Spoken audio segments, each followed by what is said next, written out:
Alright, we are back after hiatus, bro. It is okay to take time for yourself in this long run. Nobody else will tell you, but only you can tell when you need time off. I took my time off and now I'm back. I'm much better. I'm feeling much better. Burnout is real. Burnout is real. Let's go. The session one has started.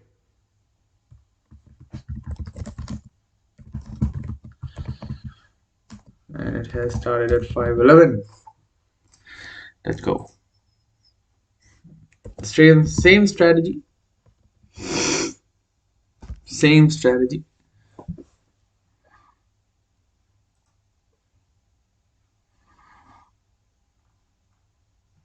What was the last thing that we did? We probably finished module 2.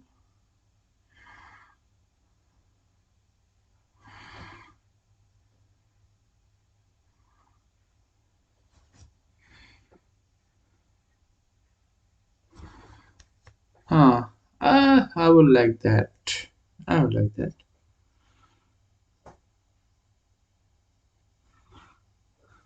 Here is that. I will see later.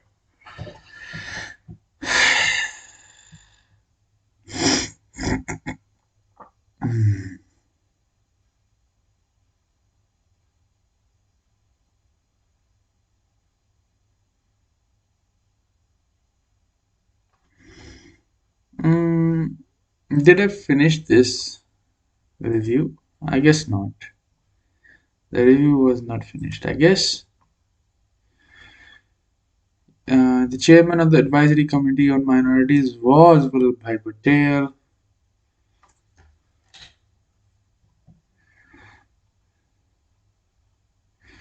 Indian golden jackal. It is protected or not? The least concern. Okay, it is least concern. It is found in such a wide range. It's in Europe, Arabia, Arabian Peninsula, basically most of Asia apart from China. Alright. Wormholes.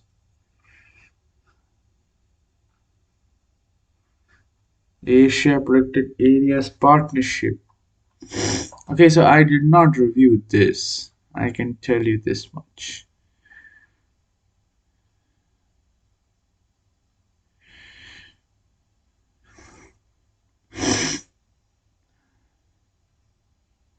The partnership was initiated in 2013 and the first ever Asia Parks Congress held in Japan and formally launched the following year in 2014. Okay. Okay. World Parks Congress. It is chaired by IUCN, International Union for Conservation of Nature, and co-chaired by an APAP member organization on a rotational basis, beginning with the Ministry of Environment. India will replace South Korea, which held this position for 3 years. As co-chair, India will play a pivotal role in addressing and assisting the countries of Asia region on conservation agenda and protected area. Alright, that's fine.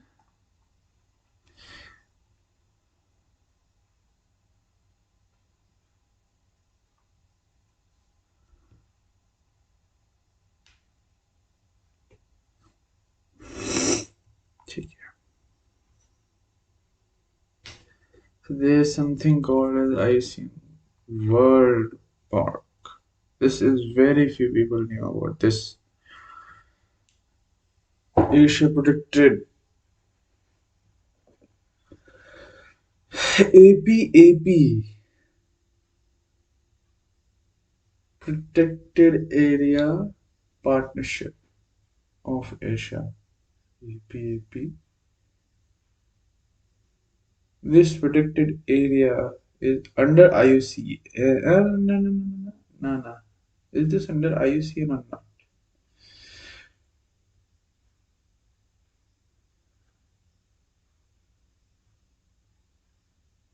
Okay, it's chaired by IUC. The APAP has members or member organizations.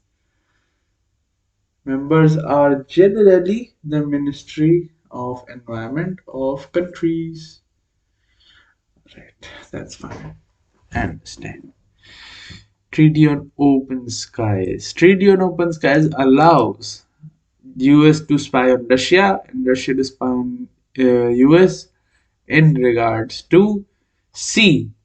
If the treaties of uh, control on nuclear warheads have been maintained or not.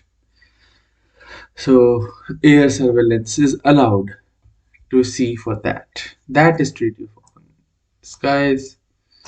Neither, neither. So, I made the very important. Yes, this becomes important.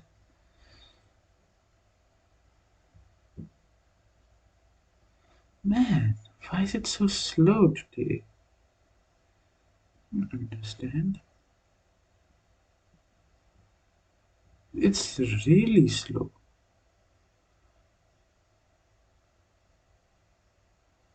Yo.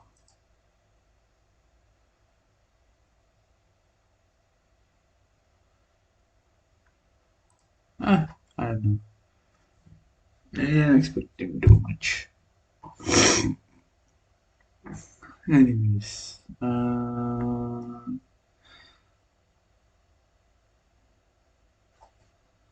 see if I can find salt.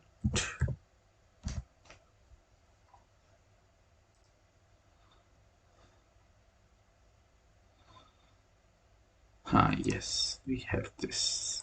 Nice.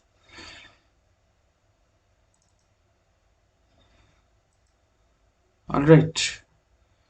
So here we have the treaties. So there have been many treaties, peace and anti-arms race treaties. SALT 1, SALT 2, INF, then START 1, 2, 3, then SALT.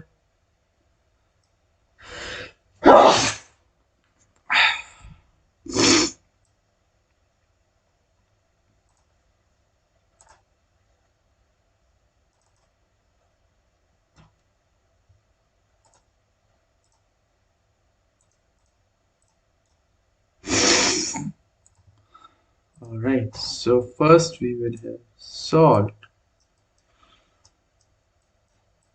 then we would have INF, then we would have START, and then we would have SALT,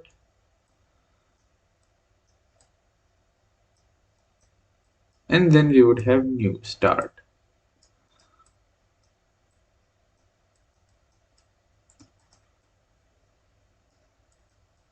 Alright, there is no problem till now. The next problem starts with each having their multiple basically we have salt 1 and salt 2 and start 1, 2, 3, and then each having their own requirements that have been put on the countries. Basically these are treaties with or between US and Russia or USSR. Okay, so we'll see. So SALT 1, Strategic Arms Limitation, caps Missile Defense Force.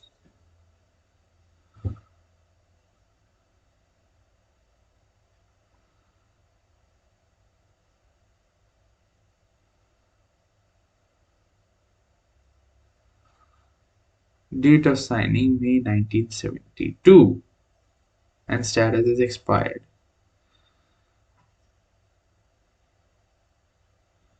Bombers meaning aircrafts that will bomb. Cap Missile Defense Forces.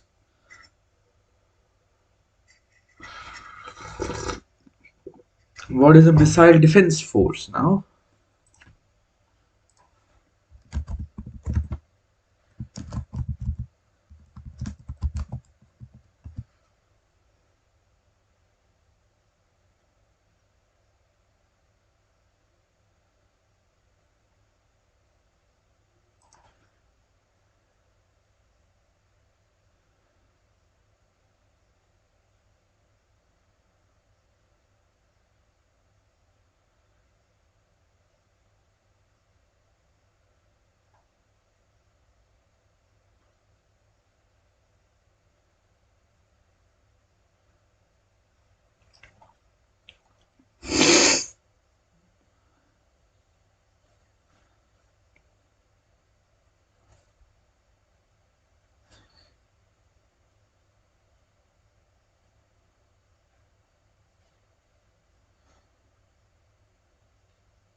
Low flying manned aircraft, and hence most methods of aircraft defense are used for cruise missile defense. India has now missile defense program which will be focused by solely on intercepting.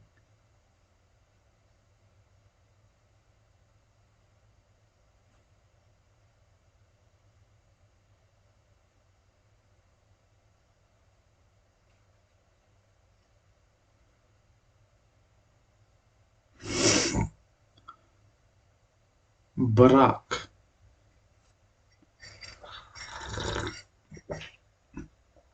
Anti-missile naval defense system being developed by jointly by.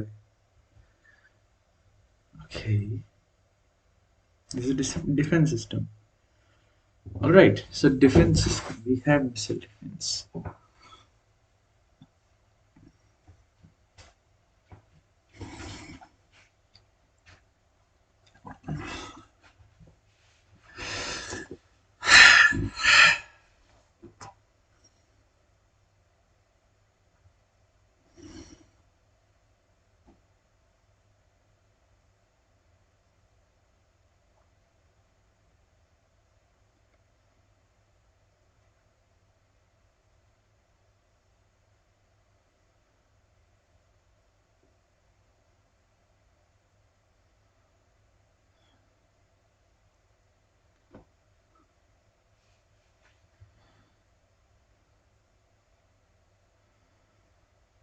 So missile defense system is done by missiles only. So CAF's missile defense versus CAF's delivery systems, both. So missiles are of two kinds basically. Those for defense, those for attack.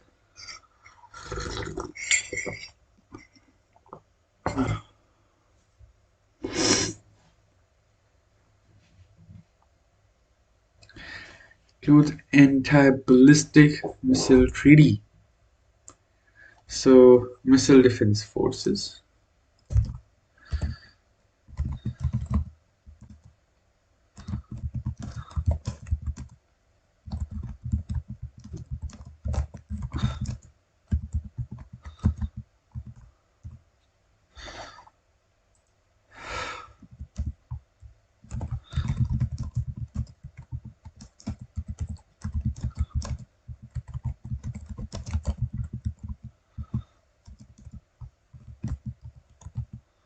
Tactical and strategic.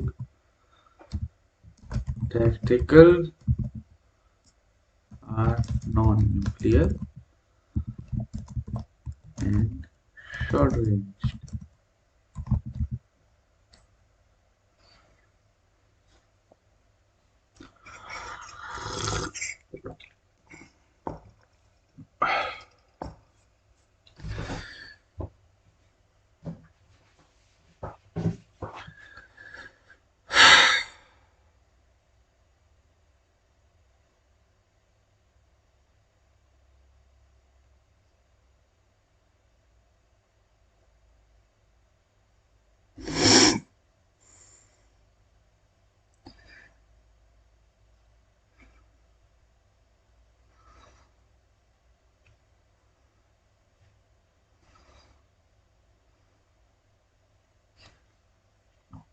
From chess, we can easily understand.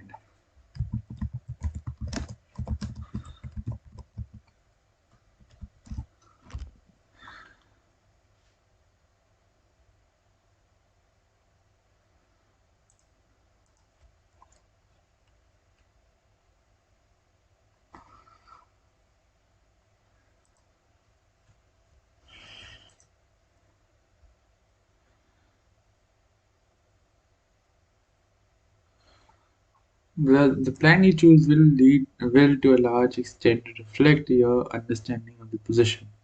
Without an understanding of chess strategy, you cannot expect to consistently find good moves.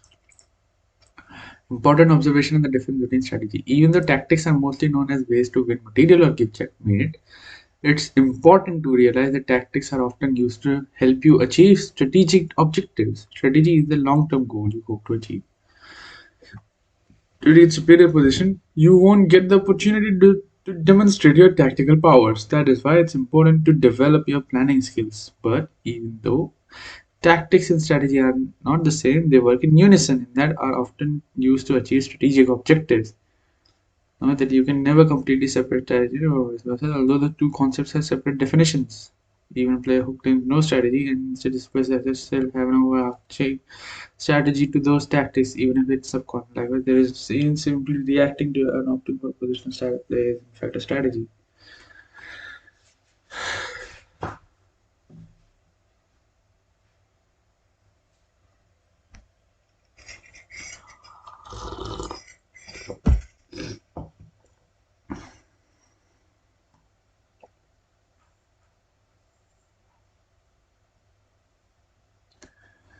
Strategy requires thought, and tactics require observation.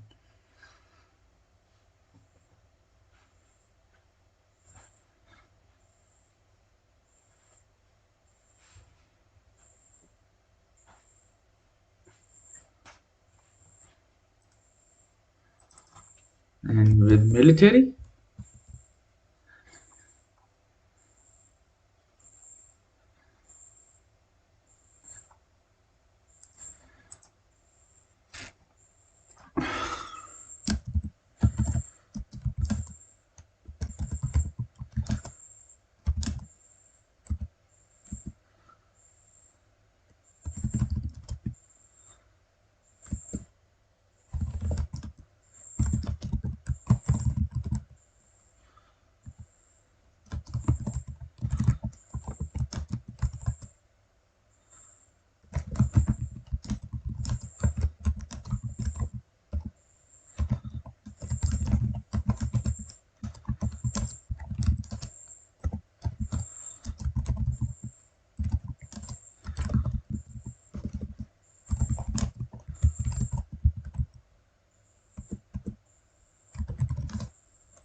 does not cap the amount of warheads.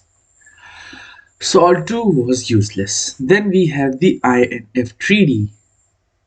Status terminated by US on allegations of breach by Russia and China not being part of it. This is the famous one.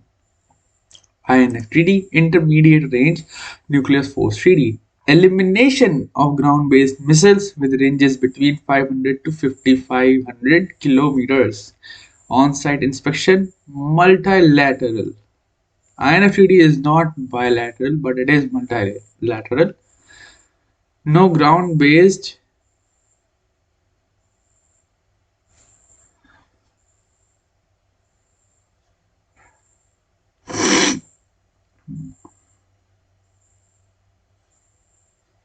ballistic, ballistic, yeah, ballistic.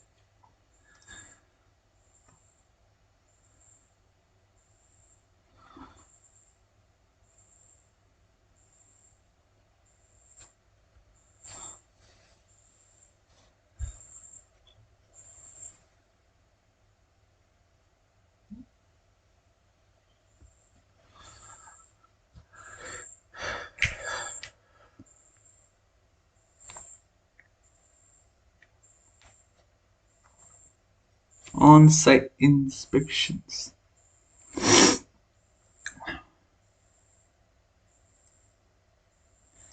Now I have not said about anything about open skies here.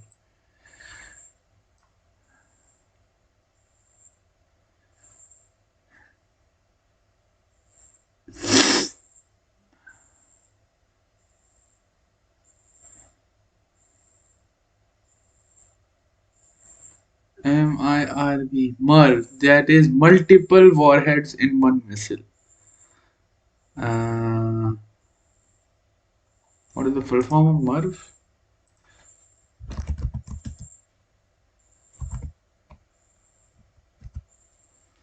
Multiple independent re-entry. It goes and then shoots, chuk, chuk, chuk, chuk, like this. Yes, multiple re-entry. All right.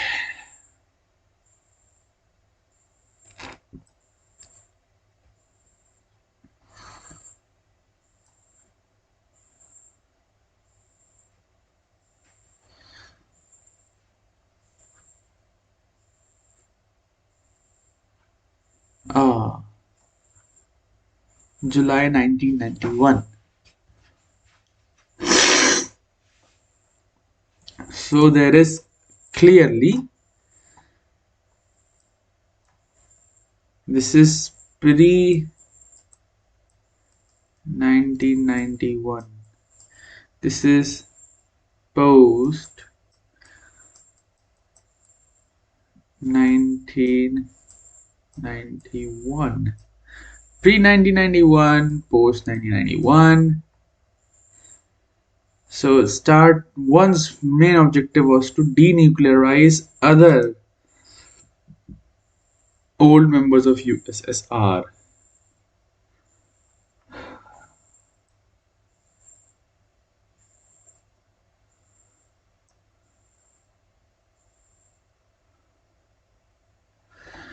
Not entered, not entered. Start 2 and start 3 were useless, and start 1 is the main one. Russia. Alright.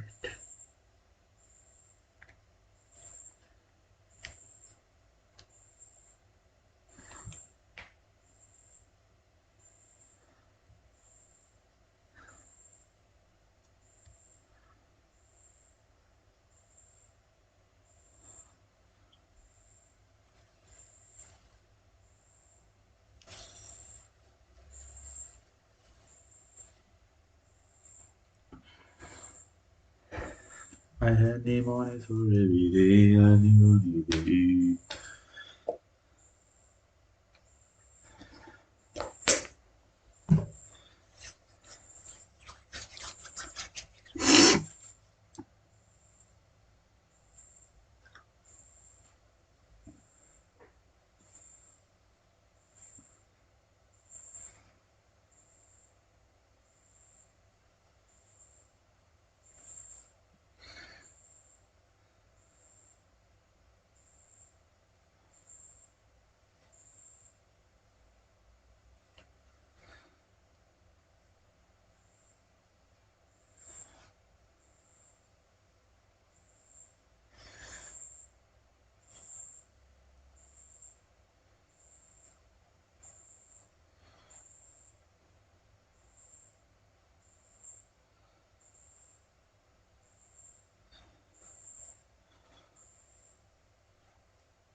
One of my favorite mnemonics have been the famous mnemonics of geological time scale, of which my favorite one is camels often sit carefully, perhaps their joints creak.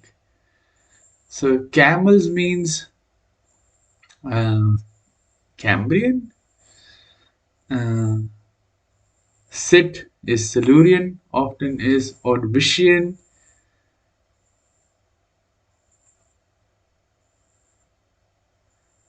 camels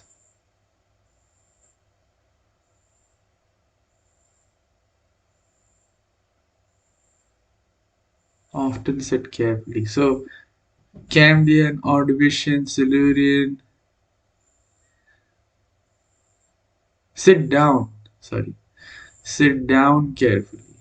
So Cambrian, Ordovician, Silurian, Devonian, and Carbonaceous, carefully, perhaps Permian, the Triassic, Jurassic, and Cretaceous.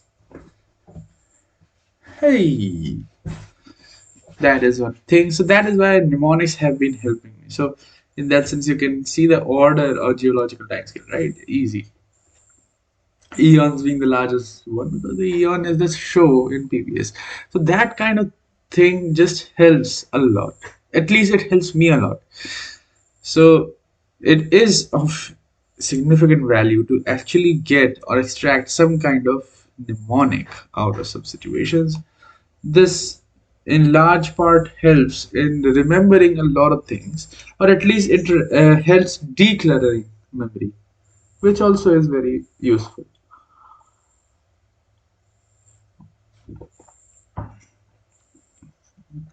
Since discovering Bambi pins and Cub Cop can war, or you can say for Bimsteak. What was for Bimsteak? Ban my trash bins. Ban my trash bins.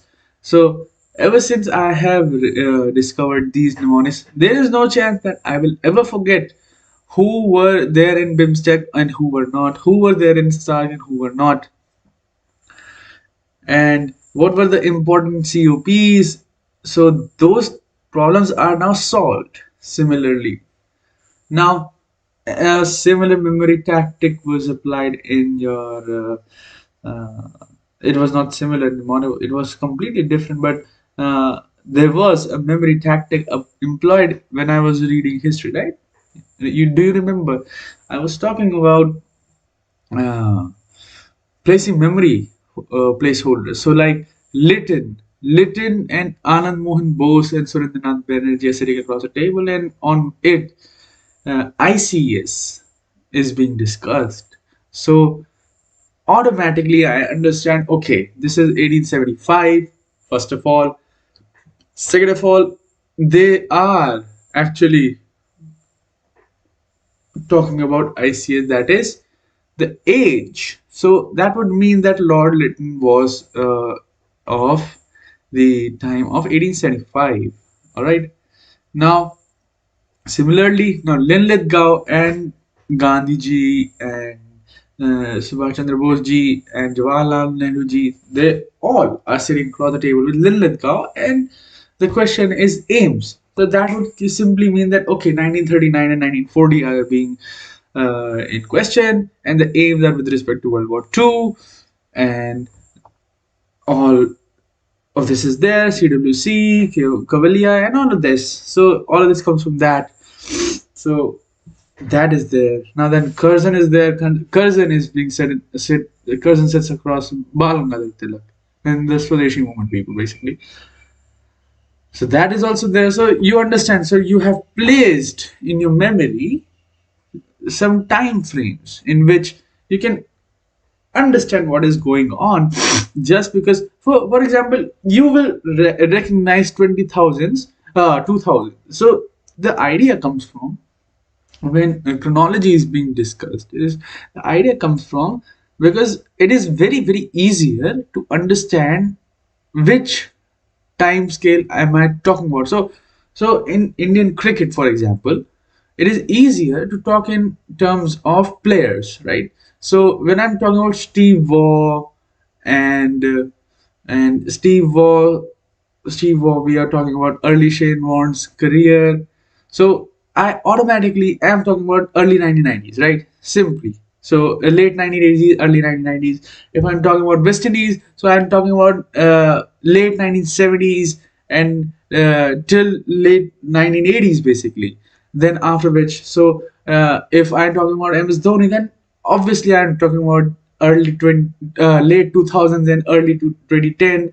If I'm talking about Virat Kohli, then it is late 2020. So do you understand? So I have placed memory holders. So in that time, so I understand. Okay, so in the time frame of your Sivo, we have Wasim Akram and Waqar Yunus, and we have Sachin Tendulkar, and then we have Javagal Srinath, and all of those people, right? So we understand. Okay, so this was the dynamic at that time. So we have Curly Ambrose. So I I understand what is going on, right? So in that time frame, Sachin is very young and he plays very well. So there is Shrikant in the opening. So I kind of understand. Okay, the scores are about 250 and it is very bowler dominant. So Waqar Yunus and Wasim Akram and Imran Khan are there. There is there's some openers I don't really remember. Inzamam ul Haq is going to come in sometime, and Shoaib Malik is I don't know from when he started exactly. He's always in the Pakistani team. It seems like, but that is beside the point because he seems to be eternal, bro. So that is the motivation from actually placing memory holders. So placing Steve Waugh, and then when we talk about Ricky Ponting, that era, that 5 to 6, 10 years roughly, that would mean that late 1990s and early 2000s. Absolute domination, right? So in that time we get so okay. So there is unbeaten opening partnership of Hayden and Gilchrist, and then we have sledging and all of that, and we have resurgence of we have strong leadership of sort of Ganguly in that area that is building of Indian team and some heroics. So so 2004 World Cup is there, Yuvraj is there. In that we understand that India has become more aggressive, feeling wise also, and captaincy style also. But there are some problems in the middle order that is there. So we understand that. From that, it is easier to just now. I have the chronology then. So Steve Waugh has come before Ricky Ponting and Saurav Ganguly's dominance, and they are after West Indies and before West Indies they were somewhere else. You understand, right? Now I have built a chronology in cricket from that point, and whoever wants to study more about it because I do not follow cricket at all. But from that, so actually, I have to use cricket because my general audience would be, if it ever will be, I have to use cricket because uh, the major point is I am a avid basketball follower, majorly NBA, that is.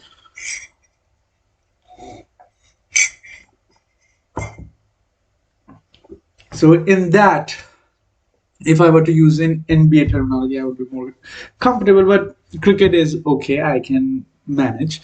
So from the idea comes from basically I was so sports history and the eras in the sport how it has evolved is a chronology system, right? It has introduced some rules and laws. So the rules of power play, improvement in batting averages, all of that, and then the fitness level going up considerably, fielding levels going up, bowling level going down. How that did that happen? So then we understand what is the chronology of the system. So on that idea, it was based that I had to put some placeholders into history just to have okay this happened, right? This moment happened. When this moment happened, what was the time? And uh, if the anything comes in my knowledge, where does it fall? Right? So Lytton and Curzon. So there will be pre-Lytton time, there will be post-Lytton time, there will be time between Curzon and Lytton, there will be time between Curzon and Linlithgow, and there will be time post Linlithgow. Then you understand, okay, August offer and Linlithgow's response, they are on in the same time frame, and then Cripps mission is just after that, and then Wavell plan is there, then Mountbatten plan is there, then there is between that there is cabinet mission, all of that, right? Then you say that, okay, so this was the British side, then what was the Indian side? Then you say, okay, Nehru report is there, then there is Blinken something, Blinken SOS, Secretary of State of India's, Secretary of State of Britain's response that, okay, the Indians will not be able to make it. 1928, that is pre-Linlithgow and post-Curzon, and so in that sense you understand, okay, so I have placed memory holder, so the Blinken head is another placeholder, so Nehru report is there, then Jinnah's responses are there, Jinnah's response, Delhi resolution is there, that is in Delhi in December of 1928 or 1928, then on the basis of which there have been back and forth between Hindu Mahasabha and the Muslim League, and then there is Jinnah's demand, uh, basically if asking if they would be in alliance with ML or not. Indians generally replying no, they would not be, because ML was on the path of two nation state already, and they were not giving it up. And then there is 1940s, and so in that time frame only we have that. So it makes a lot of sense to form mnemonics to have placeholders. So in systems of US Russia peace treaty also that would happen. In this meantime, we have also finished the first session. All right, 38 minutes have gone by. I will take a shit in this meantime. I hope if somebody was watching, that helps a lot. All right, that helps. Okay, so I will take a shit and come back. I hope that takes not more than 5 minutes.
So while we are at break, we started. So it has been 7 minutes, not that much. So while we are at break, I have thought about it. Basically, I would try to make more. I would try to make more of my thoughts come to life in during these live streams. I would suggest that the people who would be watching these live streams, they would, if they do not want to listen to what I have said, and that is perfectly fine, and basically encouraged to not listen to what I have been saying, because the point of the stream is obviously productivity. What builds or increases my productivity would most likely inhibit yours. So it is of the utmost importance that you, if you feel that I am intruding in your productivity, then it is okay to just put it on mute and see if I'm studying or not, or I'm talking in that sense. Then you guess that I am studying, right?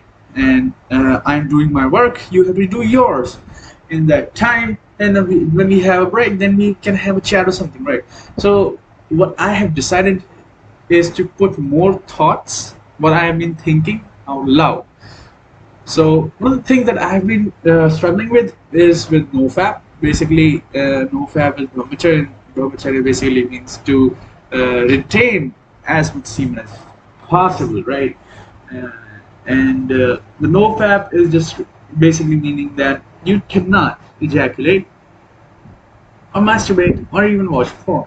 So in that sense, it is very difficult for me to do that. Has been because what I can do is I can manage for long times, but the problem I struggle with is binging, right? So, and the problem always lies with the fact that I get too bored or get too stressed out to continue NoFap, and it just hinders my productivity. That has been the case most of the time, because the people who have started NoFap, they were not doing anything, and I have been doing work ever since my childhood. Basically, either I have been studying or I have been in college, and now I'm studying again. So it is like that. The stress of work has always been there, right? So it is not that I was wasting time at all. It was just a way to relax. Now the thing is that I have found is it is very easier in a sense to masturbate while watching porn, because first of all, the wide availability and ease of access even after banning is always there, and there are thoughts that basically run rampant that would allow you to search whatever you wanted and the deepest desire, so on a click of a button. So that is there, and the ease of emotion to achieve pleasure, right? Now the catch is that I found recently was what we can do is, so basically you have your member, right? Your member. I would do it as safe within the guideline of YouTube as possible. So you have your member, right? And you are stimulating it with the motion of hands, and then you are achieving what you wanted, right? So basically you are achieving orgasm, right? So that is easy. That is the whole point, right, of PMO and fapping and all of that. So now is there instant relaxation, instant gratification, and that is the problem. So what I did was to just so stimulating would imply that your member is in one place, it is not moving, and a stimulating thing is in motion, and it is generally the motion is done by hands.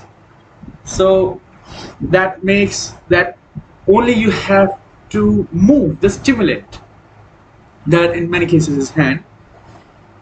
So that is very easier.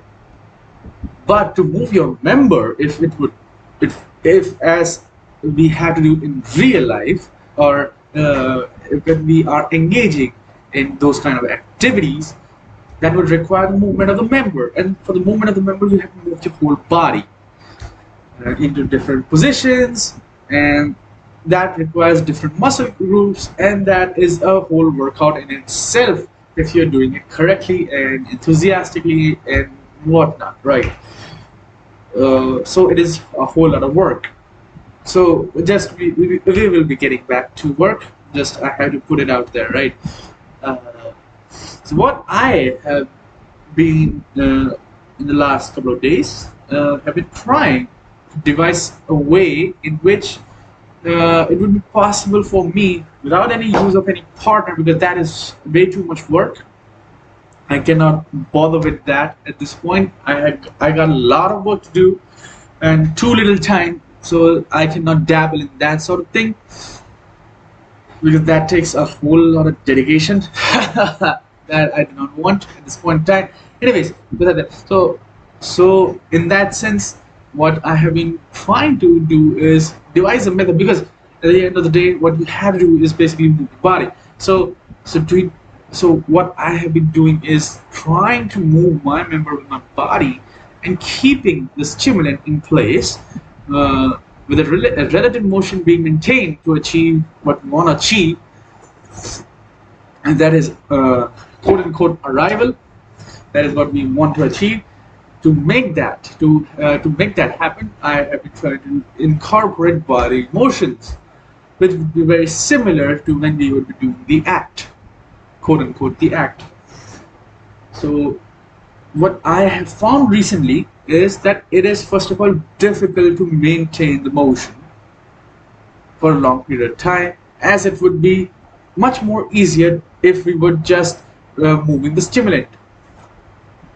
It is harder to maintain erections in a sense, because most of your then the blood flow is transferring to legs if you are in a awkward position, and when you are doing it, the stimulant is your hand, then you would have to rely on upper body strength, and that too of one arm.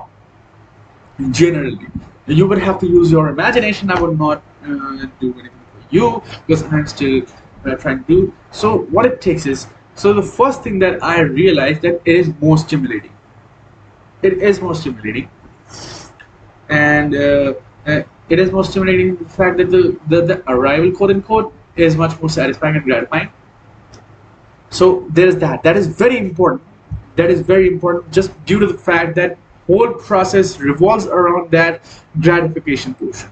The higher that gratification portion is, the more the tendency of the body and the mind is to gravitate towards that, and to disregard other thing, right?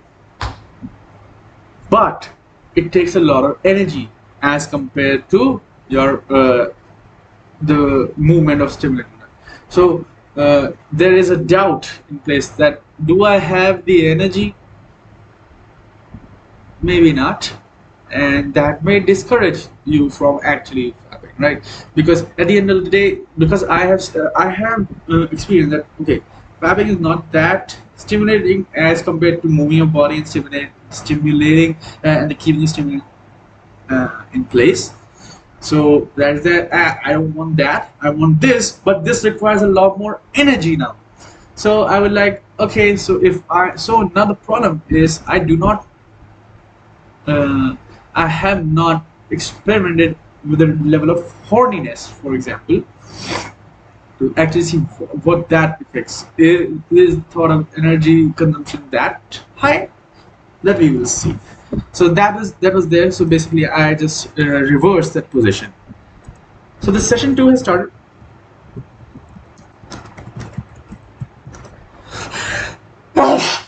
We legit used what, 25 minutes?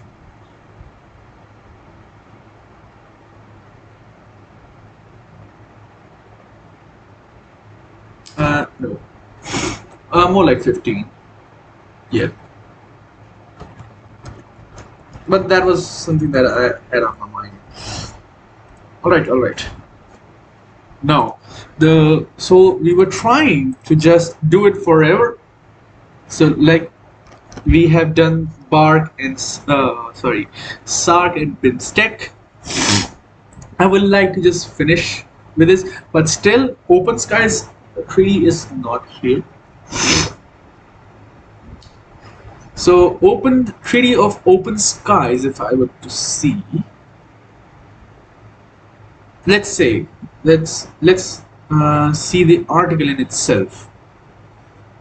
Moscow has now blamed Washington for its decision of leaving the treaty, in what experts fear would lead to a growing mistrust between global powers. Friday, it was Russia also, now that it was leaving Open Skies Treaty, in accord between over 30 countries. Alright.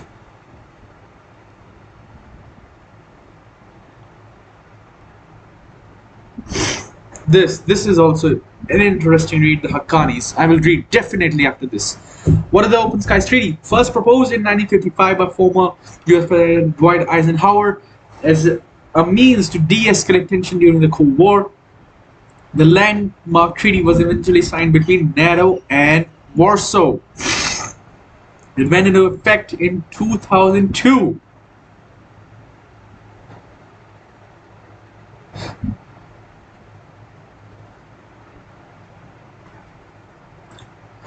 The OST aims at building confidence among members through mutual openness, thus reducing the chances of accidental war. Under the treaty, a member state can spy on part of host nation with the latter's consent.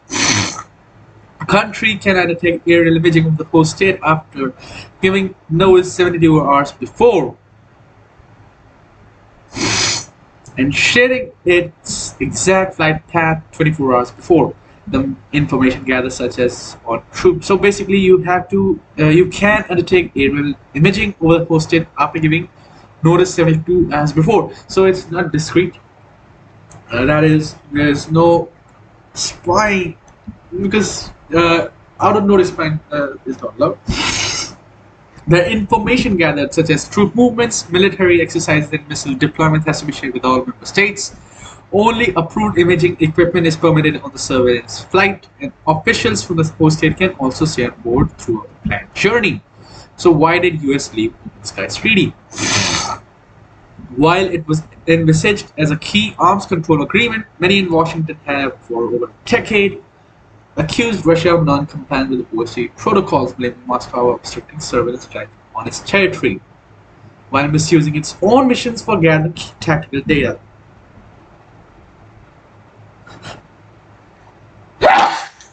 Ooh, damn. Oh, shit. Damn.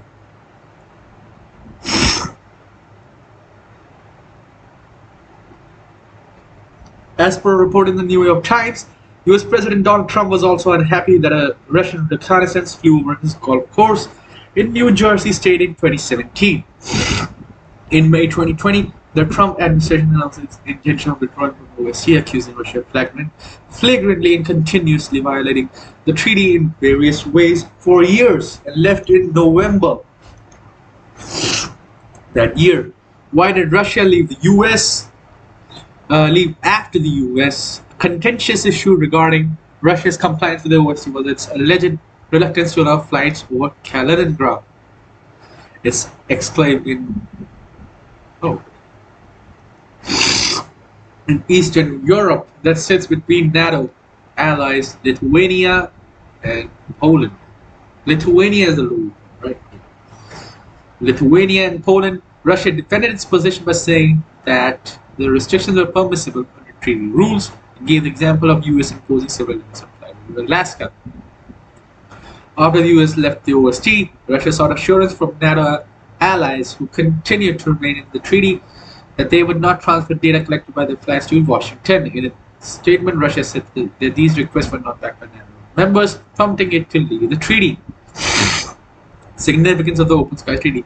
OSCE was signed in 1992, so post 1991. So yes, the important fact of the matter remains that when intrusive inspections started,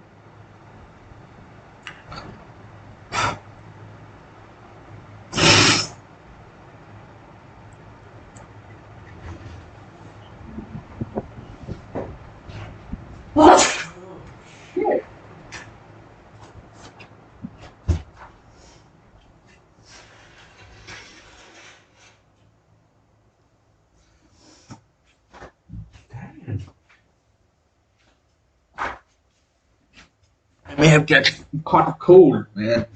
Damn, this sucks. Let the heat of the day pick up, man. Damn. Ooh, I'm feeling so choked up. Anyways, significance of the Open Skies Treaty. The OST was signed in 1992, much before the advent of advanced satellite imaging technology, which is currently the preferred mode for intelligence gathering. Yet, as per reporting, The Economist, surveillance aircraft provide key information that still cannot be gathered by satellite sensors, such as thermal imaging data. HISIS is there. HISIS is there. Notably, the Economist report also mentions the OSC's utility for Washington, which 2002 flew over 207 missions over Russia and its ally Belarus. A former Trump official had also hailed OSC data gathered during 2014 Russia-Ukraine conflict. Overall, more than 1,500 flights have been conducted under the OSD. So it seems like that OSD was being abused by the powers to gain much more information than the OSD was signed for, which troubled both, and they just backed out. What happens now? Both are out. The failure of the open schedule for the device of another significant outlet called INF. Okay, so I should not worry about this failure of the much larger US New START nuclear, which is slated to expire in 2021. US President-elect Joe Biden, who takes office in today, spoke in favor of preserving the treaty, as opposed to outgoing President Trump, who did not want to renew it unless China too was made power. Despite Biden's willingness, however, there are apprehensions that negotiations with Russia would not complete before the February deadline. So we also wanted to learn about the Haqqanis in the same breath. Who are the Haqqani network? The most powerful group is the Taliban network. The Haqqani network takes its name from the leader of the group, Jalaluddin Haqqani, who first fought the Soviet army as a loyal ally of the CIA and the ISI, and then fought the US and NATO forces. Khalil Haqqani at the Pul-e-Keshti Mosque in Kabul, Afghanistan on Friday, August 20, 2021. Haqqani will be the acting minister for refugees of the Taliban's caretaker government. The Haqqani network has emerged as the most powerful group in the new Taliban government. Four of the clan nominated as cabinet members.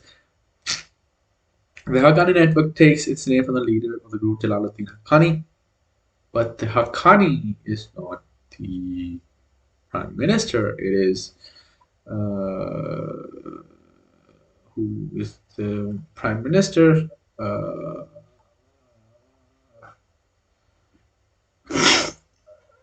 I don't know.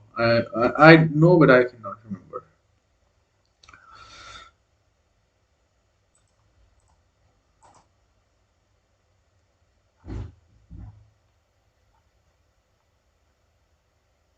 Akhund. Mullah Hassan Akhund. Yeah. The Haqqani network takes its name from the leader Jalaluddin Haqqani. Jalaluddin's death was announced as having occurred of natural causes in September 2018, although it was rumored that he had died years before. Mal passed to his son Sirajuddin. Sirajuddin Haqqani, 48, is the new interior minister, an appointment that is a finger in the eye of the international community. He has been a UN designated global terrorist since 2007, and the FBI has a reward of $10 million for information leading to his arrest. No recent photographs exist of him. According to a 2010 report on the Haqqani network by US-based think tank Institute for the Study of War, Sirajuddin's mother is an Arab woman who was second wife of Jalaluddin Haqqani. She is said to be living in a Gulf country. The UN listing of Sirajuddin says he participated in financing, planning, and facilitating, preparing, or perpetrating of acts or activities by in conjunction with another name of, on behalf, or in support of Taliban, Al Qaeda, Jaish-e-Mohammed. 33. Mostly Pashtun men, no women. Akhanzada and Akhand. Supreme leader since 2016, Prime Minister Taliban, co-founder, head of Hebari Shura. Habatullah Khanzada. Mullah Abdul Ghani brother. First deputy to PM, Taliban co-founder, lead to hard negotiator. Maulvi Abdul Salam Hanafi, second deputy to PM, ethnic Uzbek, part of Taliban Doha group. Alright. It describes him as one of the most prominent, influential, charismatic, and experienced leaders within the Haqqani network, and has been one of the major operational commanders of the network since 2004. Out of the fall of the Taliban in 2001, Sirajuddin Haqqani took control of the Haqqani network and has since then led the group to the forefront of the insurgent activities in Afghanistan. According to the listing, he derived much of its power and authority from his father, Jalaluddin Haqqani, who was also listed and described as the go-between for Al-Qaeda and the Taliban on both sides of the Afghanistan-Pakistan border. Sirajuddin Haqqani was involved in the suicide bombing attack against a police academy person in Kabul in June 18, 2010, which also killed 35 police officers. Khalilur Rahman Haqqani, the uncle of Sirajuddin, who has been appointed the Minister for Refugees, was listed as a terrorist in 2011. The listing says he traveled to Gulf countries as well as in South and Southeast Asia to raise funds on behalf of the Taliban and the Haqqani network. He is said to have been one of several people responsible for the detention of prisoners captured by the Taliban. The listing links him to Al Qaeda as well. Najibuddin Haqqani, Sheikh Abdullah Haqqani in Afghanistan and Pakistan. This is important. Jalaluddin Haqqani Azadran, tribesman from the Lower Paktia, Paktika, and coast area in eastern Afghanistan, including the border of Pakistan, was a member of the anti-communist, anti-Soviet Hizb Islami, so Hizbullah's, not Hizbullah's what I'm talking, Mujahideens, and becoming active as a Mujahideen in the 1970s. Right. He's an alumnus of the Darul Ulam Madrasa, also known as the Jihad Factory in Akora Khatak in Pakistan's Khyber Pakhtunkhwa province. At the frontier of the Cold War came to Pakistan, so he and several others were trained in Pakistan for jihad. In the Soviet army, right, he was among the CIA's trusted mujahideen. Charlie Wilson, the US senator who mustered money and weapons for the war, is said to have described him as goodness personified during the time he fought in time with ISI.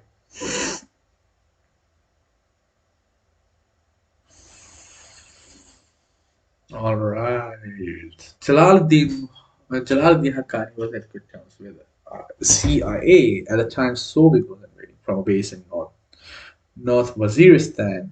Jalaluddin ran guns and fires for the jihad all through 1980s. This is also the time when he met Osama bin Laden in Miram Shah. The headquarter town of North Waziristan, while he received largesse from the CIA and ISI, Haqqani said to have raised his own funds from wealthy sheikhs in Gulf countries. So basically, he diversified his inflow of money. So he knew. So Jalaluddin Haqqani was not a stupid guy. He understood that with money came control. With diversification, you gain control. And he now had surplus, and he created a force to be reckoned with when push comes to shove. He understood that what would happen when we would win. So he had some vision. According to him, he would win, and so would be ousted. Then he must have known about what US does is modernification of Islamic countries, most significantly at that time because he was active during the 1980s, so he understood what Iran was going through, right? So Haqqani, in a sense, understood that with US money came conditions not suited for Sharia. So he needed some money to establish himself in power when he ousts Soviet Union, basically. All right. Haqqani joined hand with the Taliban in 1995, and he and his men fought alongside the Islamist movement. So he gained power. When the Taliban captured Kabul, he became the Minister of Border and Tribal Affairs. The relationship between him and Mullah Omar was one of common interest, but it was hardly smooth. The funny resentment of the prominence of Mullah Omar gave to his inner circle from Kandahar.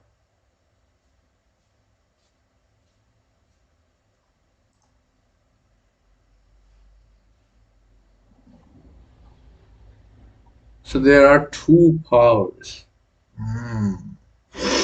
You have to understand there are two powers now. That means one is the Mullah Omar and the other are the Haqqani. So there are two powers. So there are two factions largely who are acting out of self-interest.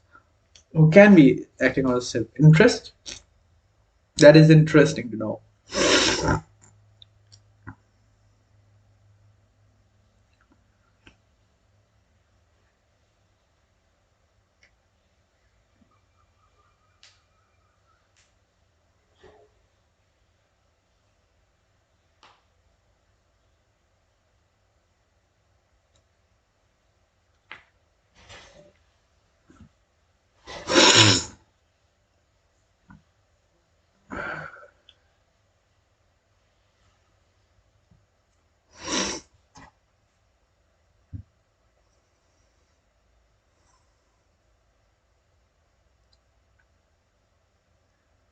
The Haqqani family fled to Pakistan, where they are believed to take refuge in their stronghold in Miram Shah. And they were said to be running a parallel administration there, taxing people and making money on construction, contracts, investment in real estate in the area. Another source of income was from fundraising in Gulf.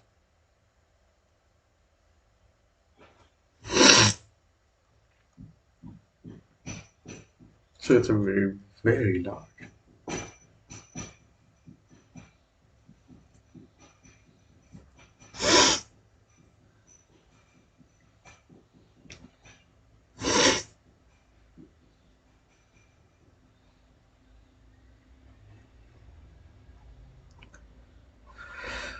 So it's very large.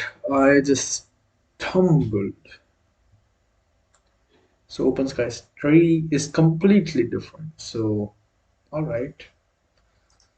So we have something here and we're looking forward, right? Alright. Going back.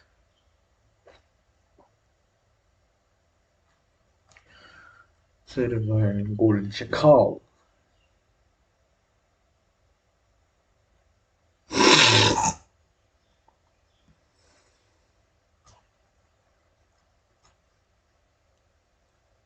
There was the PAP. Seaweed. That's nice.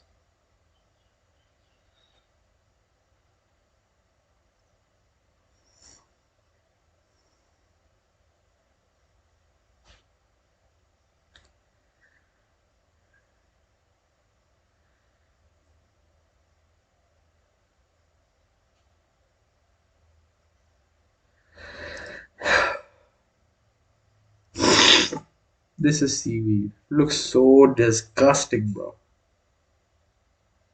Non-flowering. So, not an angiosperm, a gymnosperm.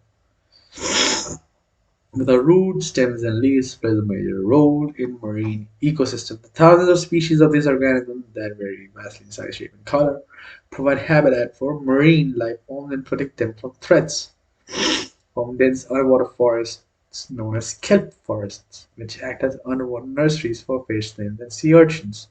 The herbivorous marine animals also feed on its thallus. On their part, the seaweed derive nutrition through photosynthesis of sunlight and nutrients present in seawater. They release oxygen through every part of their body. Some nutrients found in large water bodies are toxic to marine life and can even kill them. Seaweeds found mostly in the intertidal region, in shallow and deep water of the sea, and also in estuaries and backwaters, absorb these excess nutrients and balance out the ecosystem. They also act as a bioindicator with waste from agriculture industries and equipment let it go. It causes leading to algal bloom, the signs of marine chemical damage. These aquatic organisms heavily rely on iron when quantities exceed healthy levels, and when they just seaweed trap it and prevent damage. Similarly, most heavy metal forms are trapped in the seaweeds. They also supply organic nutrients, which they are capable of producing to other marine forms. Significant role by for 9%, it is possible to sequester 53 billion tons of carbon dioxide annually. Hence, There is a proposal term as ocean afforestation for farming to remove carbon. The importance of seaweed in agriculture and animal husbandry is noteworthy. They can be used as fertilizers and to increase fish production. Also, when livestock is fed with seaweed, methane emission from cattle may be reduced substantially. Oh shit.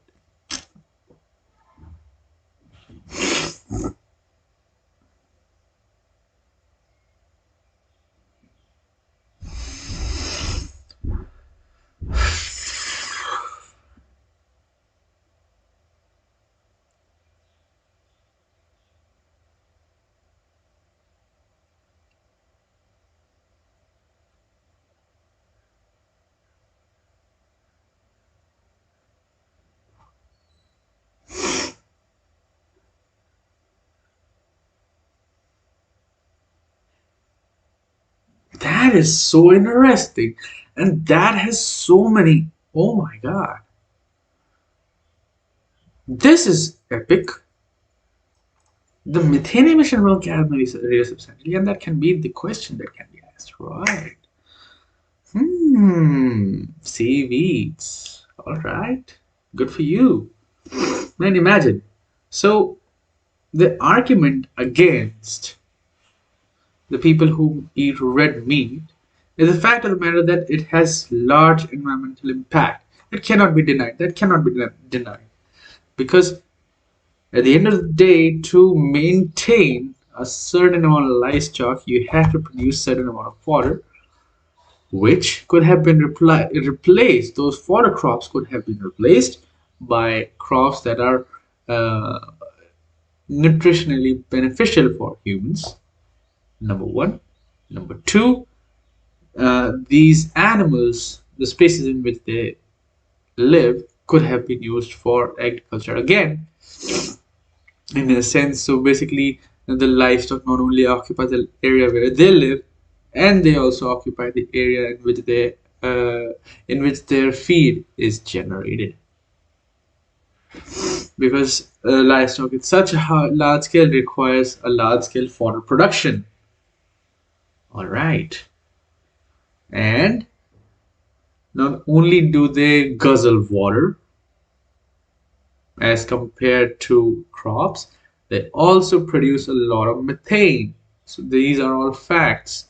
So agriculture is going to be present even though we are using livestock.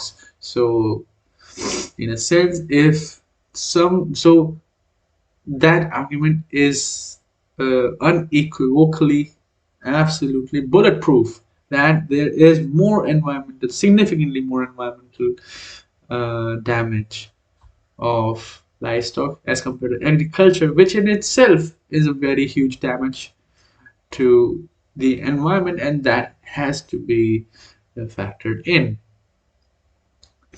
Now, when we consider that seaweeds not only remove this, so basically that would mean, so if somehow you were able to remove the fodder crops from equation, then suddenly livestock are much more calorically dense, and per square inch of land is producing much more calories if we have shifted to livestock, because crops cannot feed as much as one cow, right? One cow, one buffalo. Basically, cow is more US shit. Uh, for example, one swine or one buffalo or uh, one hare or one duck or something like that, right? So the crops feed lesser than animals or livestock, right? Sheep, maybe sheep and goat. All right, they feed more. hmm Because at the end of the day, nature is much more efficient in processing, right? It would be. Hmm. So if we remove that and somehow we reduce the methane emission, damn, we are in business. And seaweed allowed that. So, and on we also remove carbon dioxide. So seaweed in combination of livestock is actually great. It's actually great. That would. Oh, that is great. That is very interesting. That is very interesting. Because at the end of the day, uh, you just can. The water can only be used for seaweed then, and not any other variety of crops without altering a huge amount of oceans. And we have so much ocean. That is very interesting. That is very interesting. Damn. Ooh, but seaweed also patched coral and damages severely, so we had to be careful.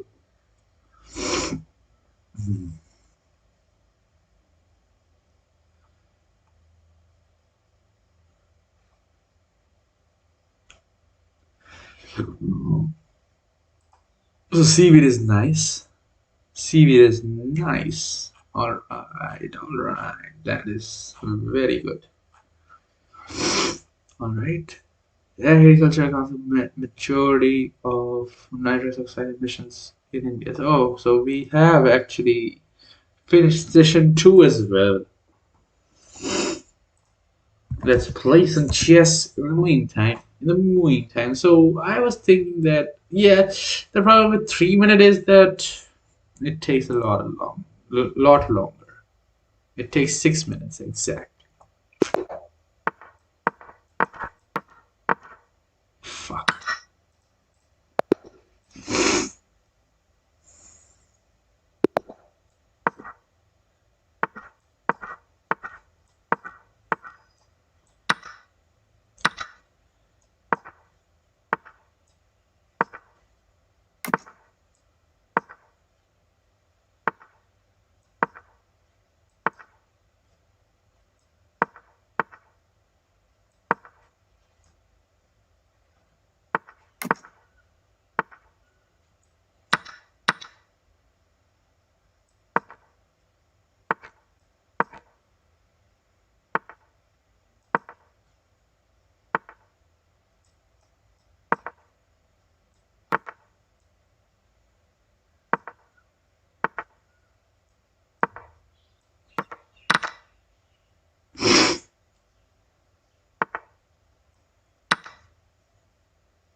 Oh shit! What? What? What? Damn!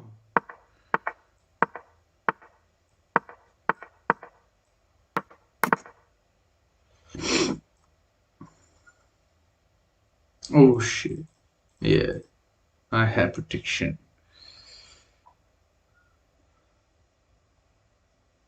That was awesome. Now, alright, we can do this. And, alright.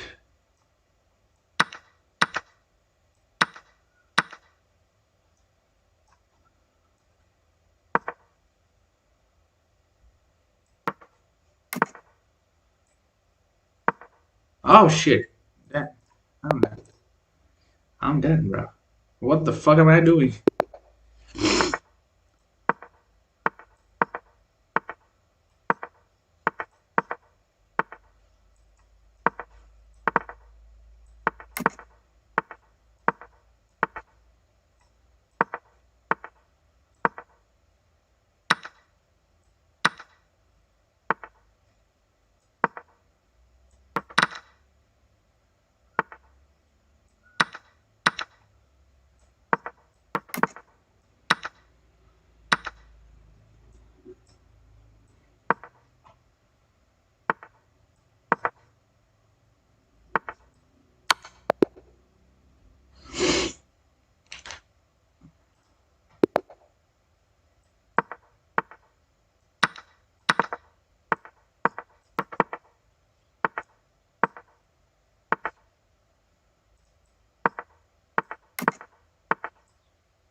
It was a draw.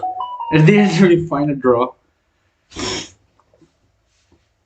I just blundered really hard. That is the end.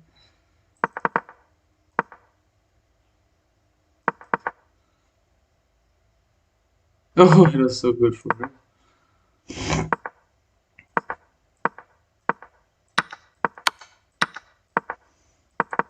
Yeah, it was hanging for so long.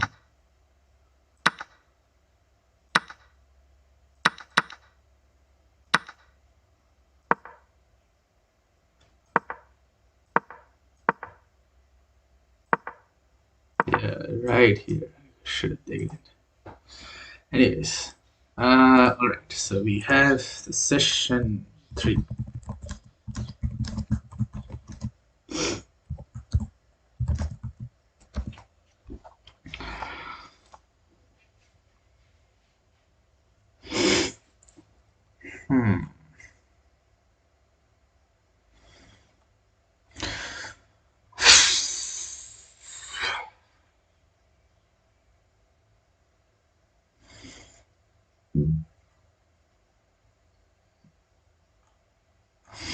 A group of Indian scientists have found a way to improve crop varieties with usage of nitrogen fertilizers applied to them.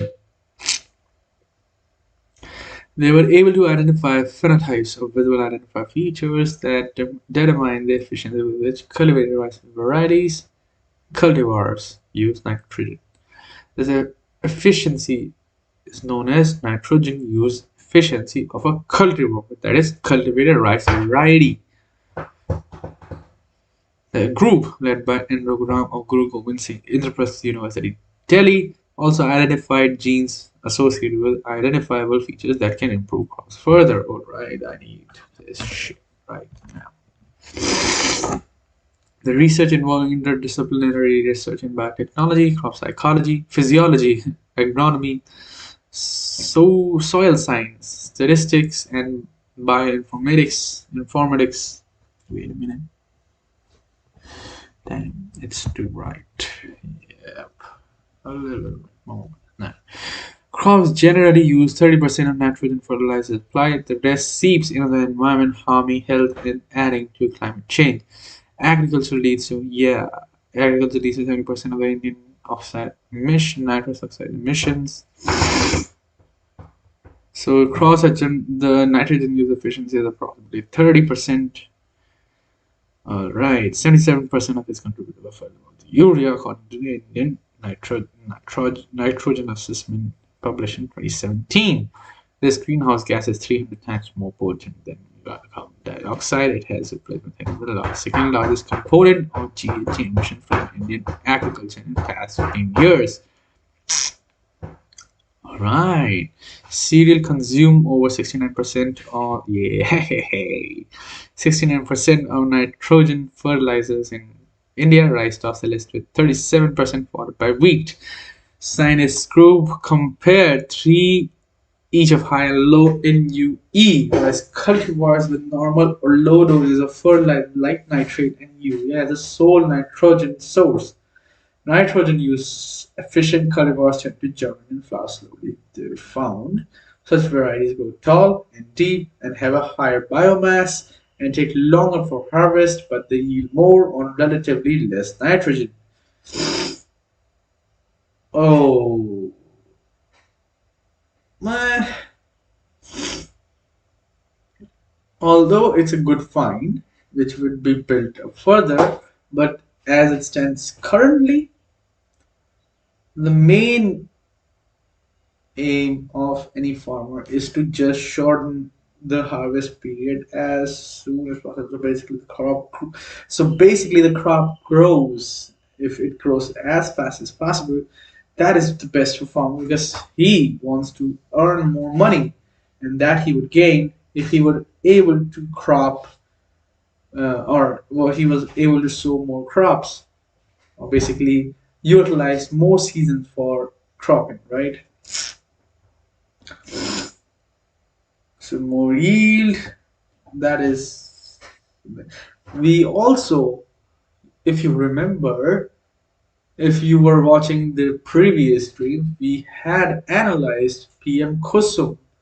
So PM Kusum similarly seems very lucrative because what they so it was very lucrative because of the fact that the first person who was uh, enrolled in PM Kusum at the time in Rajasthan, that guy, Rajasthan or UP, I don't remember exactly, but that guy was earning from between 4 to 5 lakhs per month from PM Kusum. That alone seems as if, oh, he's earning really, really well.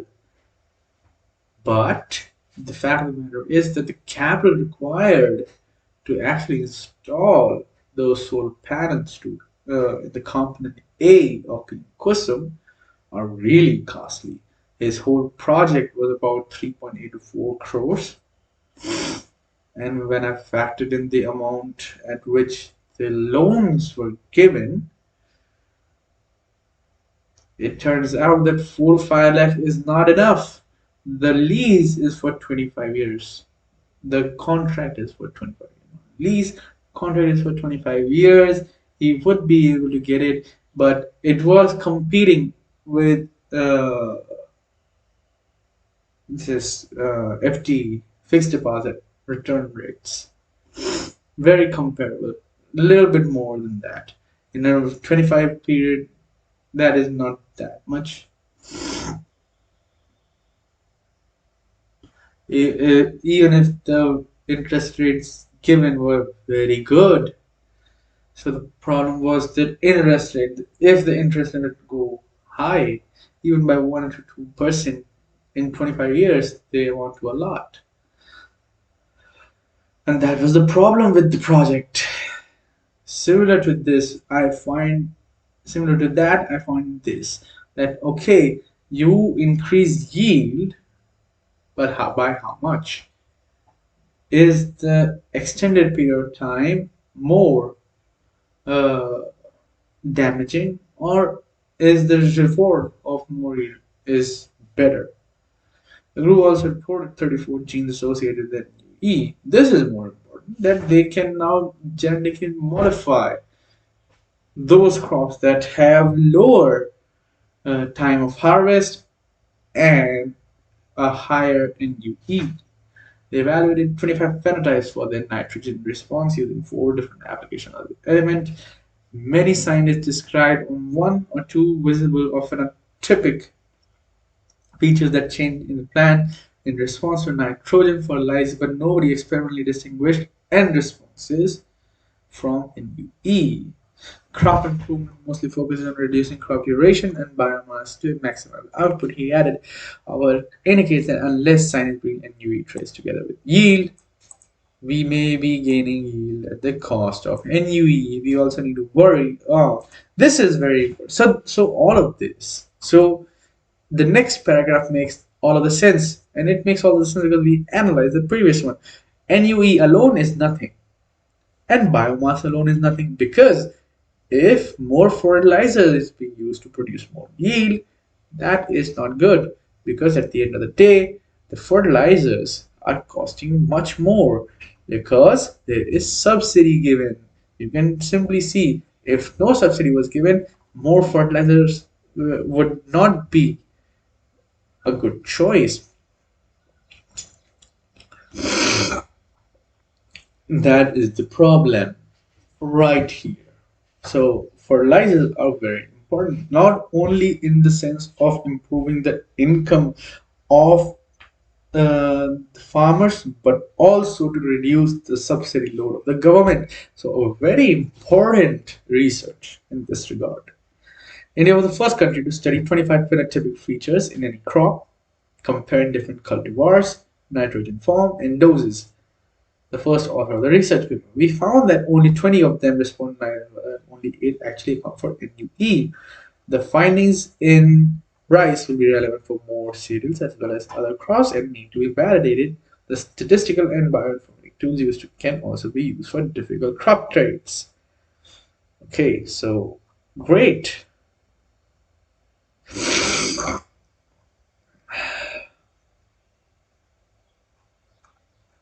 That is great. So this research, who did this research? Okay, the Guru Gobind Singh Indraprasth Ayu. Delhi. All right. Sexy. Now we understand that is good enough. And at the end of the day, when we look back, we'll see what is better.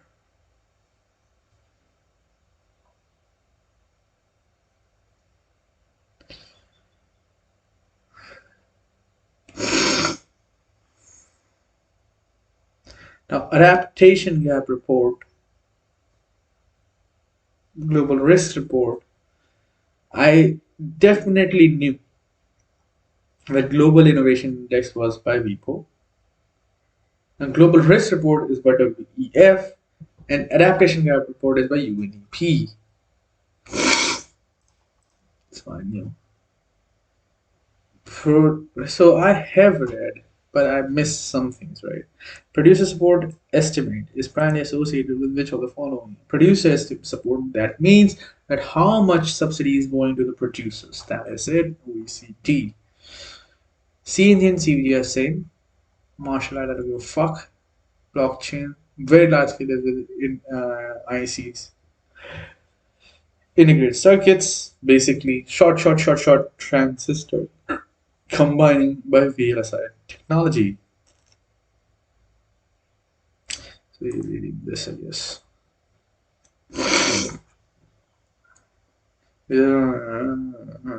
Ah, all right, all right. They reduced the yo-yoing of voltage, which would improve the life.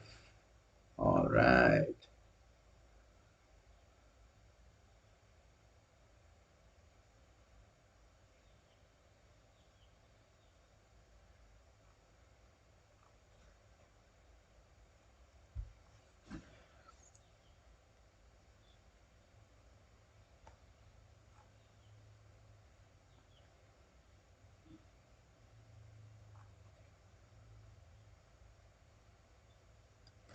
Institute of Electrical and Electronics Engineering.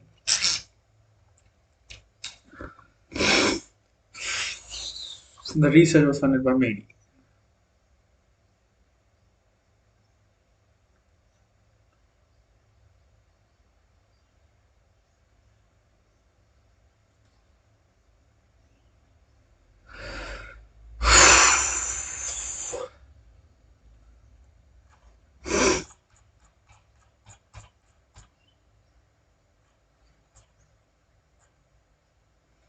Tree hierarchies. Yes, there was a research. It's a Kenyan guy who sings a lot. Very ecological niche, that is the place in the food chain, is same of course. Yes.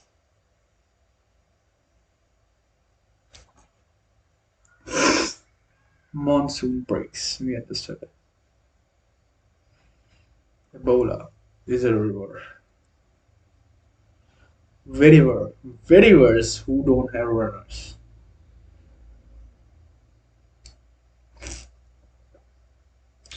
It was all fertility. Yes.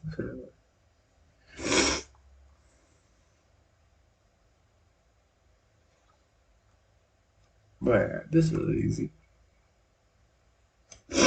Adaptation Action Coalition is UPSC, and Higher Ambition Coalition for People and Nature. This was by This was by Costa Rica. The Prizory is by France. Fuck this. Fuck off. Second is wrong.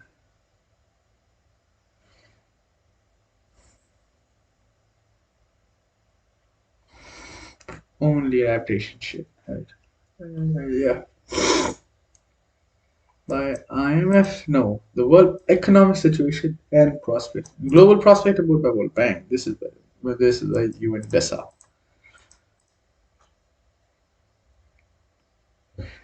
It is not done in 2021, but in 2017 there was a treaty, but the nuclear possessing one did not sign that.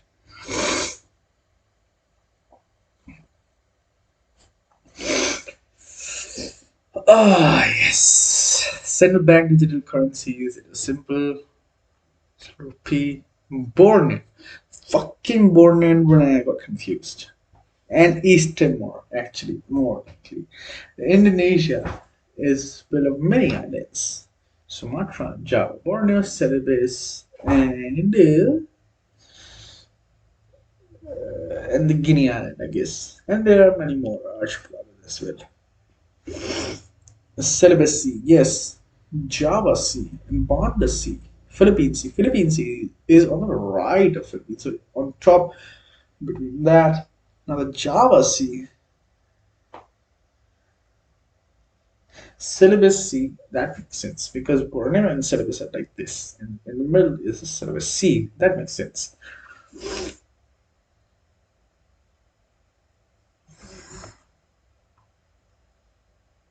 Java Sea is there.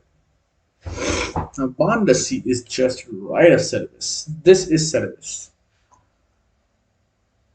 All right.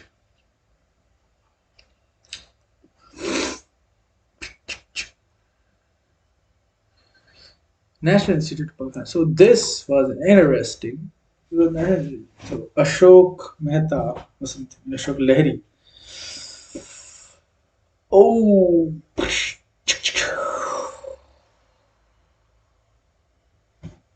right. Session 3 was starting. 6:39.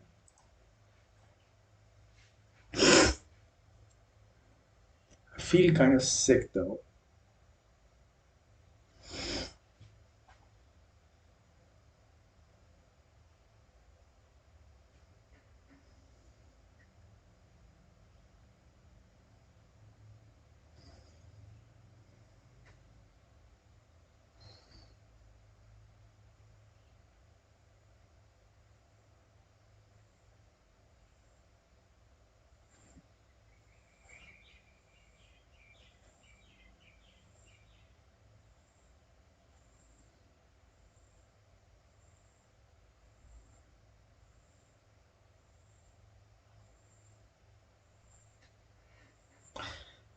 So National Institute for Finance and Policy.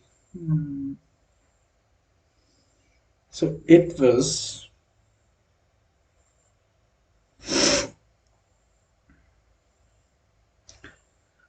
made to see the capital inflows inside of India. But in what context? I don't remember. After PG reform, there were capital inflows. Is it Minister of Finance? What was the shit rate? Why? They had to see it again. What was the context? Yeah.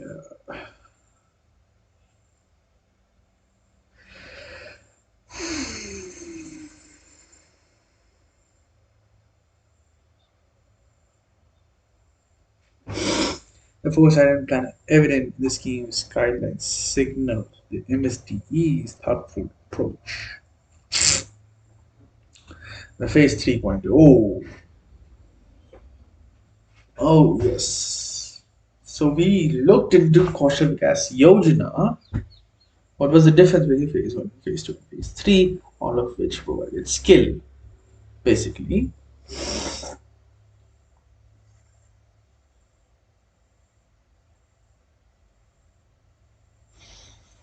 Phase 1, phase 2, and phase 3.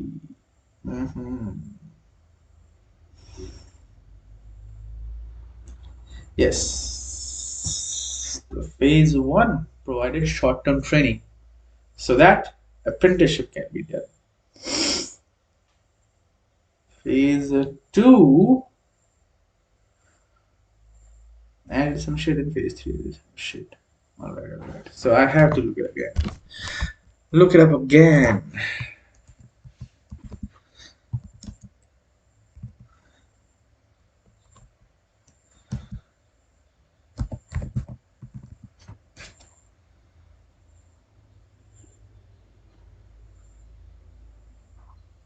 Okay.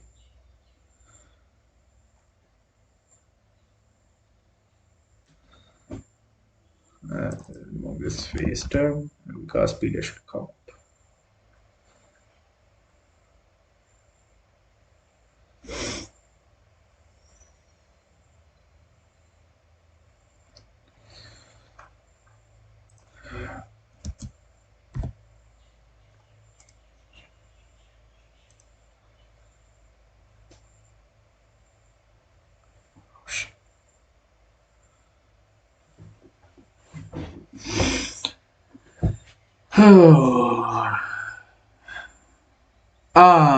Yes, recognition of prior learning was added.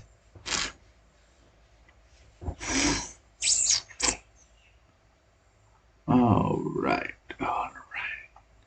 So maybe also saw that shit as well.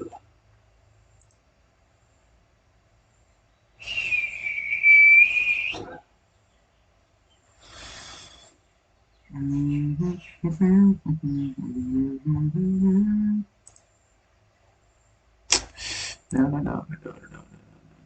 Okay.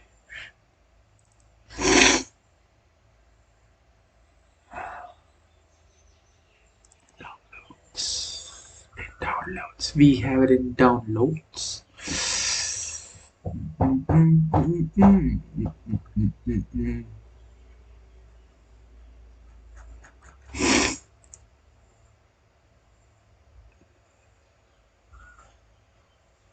2021. And news or some shit. Come on, cuz. What? WPS, my baby. It's always WPS, bro. What the fuck?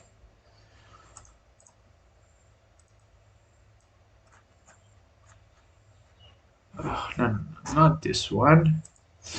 The better one. Yes, this one. Yes. Okay, yes. 2.0. Recognition of prior learning. Oh, yes. Okay. Sectors and geography. There are two things set by 25%. Right. Also in Kaushal Vikas Yojana. Kaushal Kendras and all. Oh, adding IT 3.0 is 600 districts and adding IT or the new age industry 4.0 skills. New age skill on demand driven.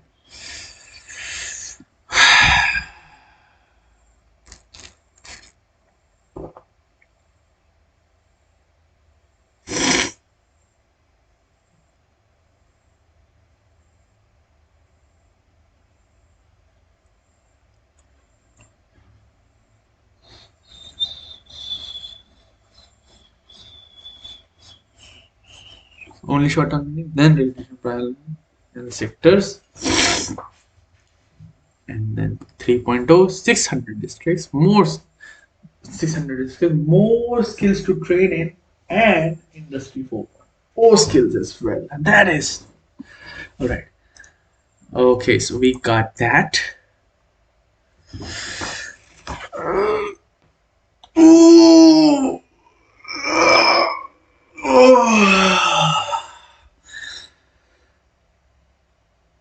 That stretch was amazing. Damn.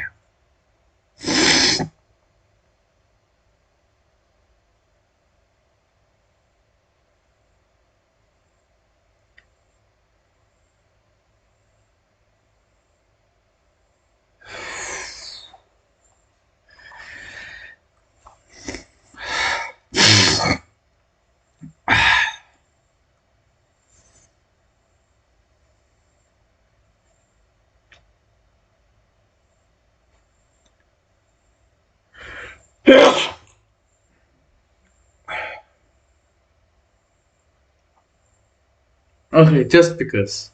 Damn, it was all just because. He didn't explain why Ashok Lahiri committee was needed.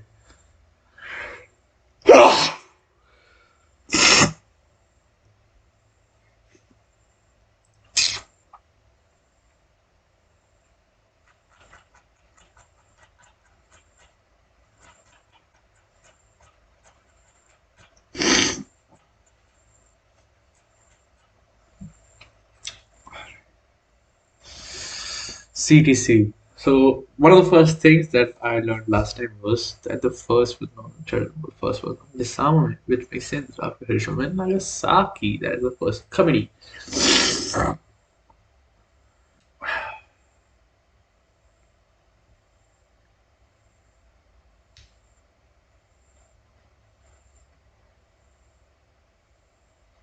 It was found on the night after when the 9/11 counter-terrorism. 9/11 is 9/10 today. It comprises only non-permanent members of the UN Security Council.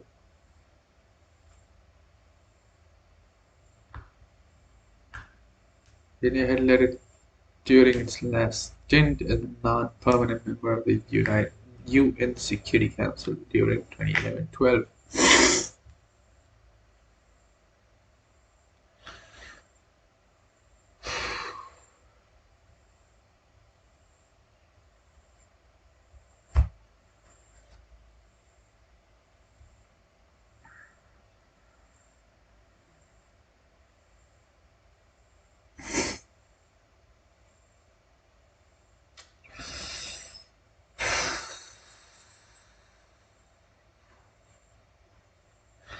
Yes, we got the new stint in.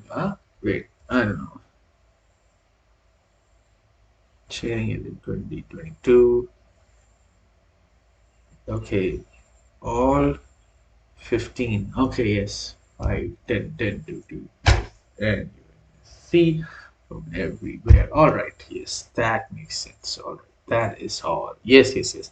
The fact was, I was restructuring the memory. So basically, what is there? The election in UNSC and the UNSC seats, the 10 seats, there are 10 non permanent and 5 permanent members of the UNSC. The 10 non permanent members, 5 of which are replaced every year, and they will be chairing the counterterrorism committee. So, is there anything else? Probably we will see that on USC. So there are 10 seats,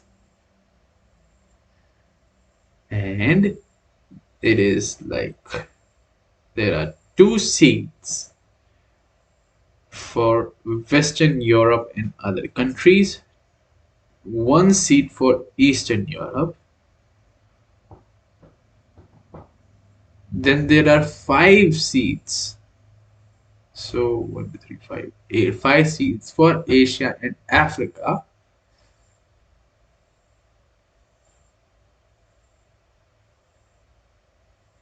And then there are 2 seats for uh, Latin American Caribbean.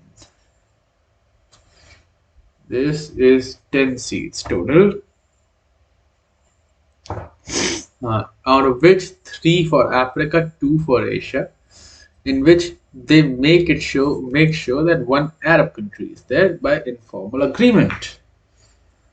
Alright, that is what it is. That is how it is done. Okay, alright, that is fine. So they propose, and then UNGA does the vote. Alright, perfect. Perfect. I understand that. Yes.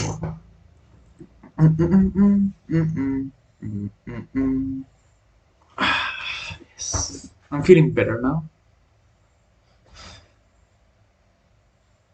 Okay, something else. Happy Monjik. And it deserves a permanent seat at the high table of the United Nations, the UNSC, but is almost sure not to have it anytime soon. For its 2-year non-permanent stint at the UNSC should be viewed as a once-in-a-decade opportunity to clearly identify. So in this case, there is intergovernmental negotiation framework to actually come up with some reforms of UNSC. The Group of 4, yes. When you're talking about group of 4, I made another mnemonic for group of 4.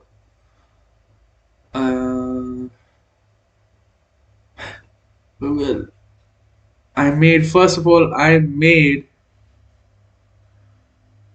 a mnemonic for Tropic of Cancer states.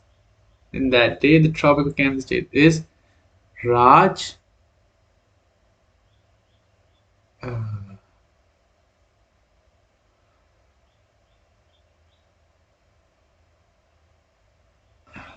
Does what? He talks? with three Mizo girls. With three Mizo girls.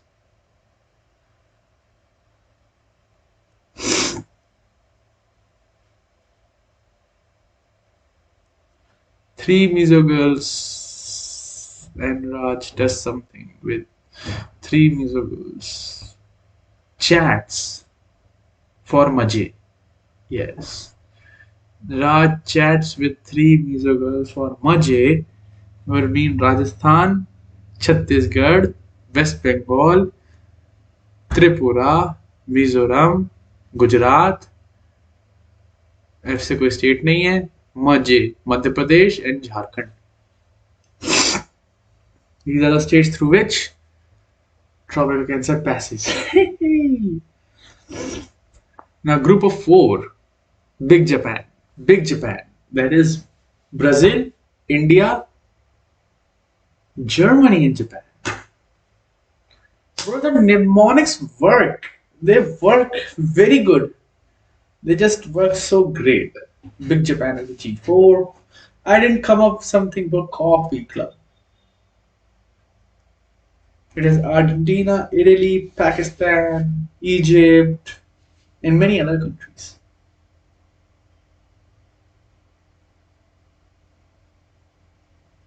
India definitely deserves a permanent seat because we were offered a permanent seat.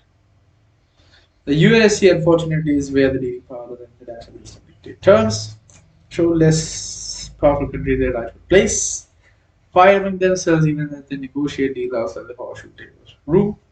This is not where the lofty ideals of human rights come to fruition, nor are the members of the elite body persuaded by moral and ethical consideration. Seated at the table for the eighth time, New Delhi knows the game, and yet sometimes it becomes a victim of its own past rhetoric and forgets to play the game of it to its advantage. Time of membership. New Delhi is into the UNSC concept of the emergence of a new world order. Now, with systemic uncertainty, little care for global commons, absence of global leadership, the steady division of the world into rival blocks, and an age marked by unabashed pursuit of narrow national interests. Putting even the rhetoric about a value-based global order on the back burner, efforts by the newly inaugurated Biden administration in the United States, especially to rejoin the Paris Climate Agreement and possibly the Iran nuclear deal, may go on to ameliorate some of the harsh impact of the dog-eat-dog global order. Moreover, the deep systemic malaise that has already set in will outlive the good intention of democratic administration. The UNSC has also reached a point wherein its very relevance is in serious doubt. There are no serious expectations of security. In its defense too, it is no longer an ardent believer in the fantastical claims about a perfect world at home with itself, nor is it a timid bystander in global geopolitics. Contemporary is more self-confident, resolute, and once sharp shaper of geopolitics, even though it lacks the material wherewithal, economic heft, and domestic consensus to action its ambitions, but at least its mindset has changed from being satisfied at the margins to be at the center stage. It is not just a foreign policy attribute, but reflective of domestic, as it were. Tenure at UNSC comes with global military Beijing, the impact of which has started to feel at UNSC China to having India chair the CDC in 2022 was precursor to the things to come at high table. Yeah, the ban checking Chinese aggression in the region. The West, the USC could, however, when Moscow and New Delhi, given more however, unfortunately, we might find out hence anymore. Doing so would bring more harm and goodwill in international shopping by the day. India's seat at the UNSC is also signaled with the China because the two the next few years will be key to ensuring checking further Chinese incursions along the line of the active control and building enough infrastructure forces in the four areas. The Chinese land grab and continue unabated and pushing all this get. But trade is likely to be a major focus for India USC external affairs minister statement of the USC minister meeting.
Yikes, I skipped much. This act, blah blah blah.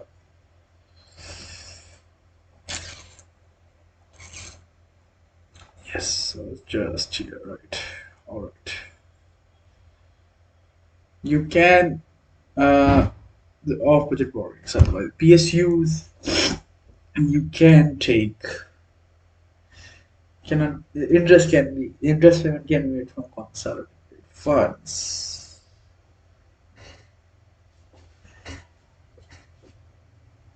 Yes, 3 is correct.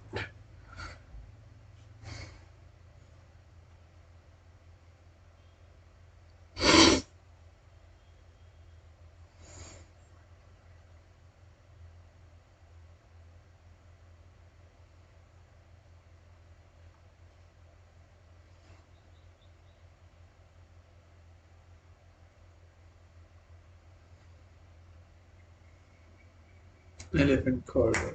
Yes, it is an elephant corridor. Yeah. Right. The largest place. Yes, exactly. Me. The first is correct.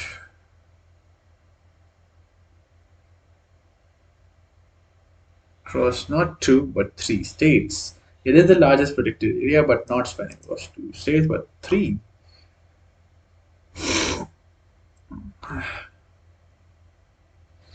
This is wrong.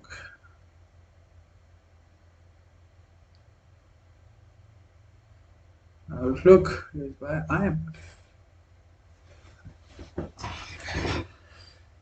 This is there. So it is wrong. First is correct. Clean Energy Transitions Program. Out. Gotta be Spestia.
Yes. Vasav. So Gujarat. So in Gujarat, yes, in the Kevadia region, Shonaleshwar wildlife sanctuary, something. Shun, I will get Shun something wildlife sanctuary in that area.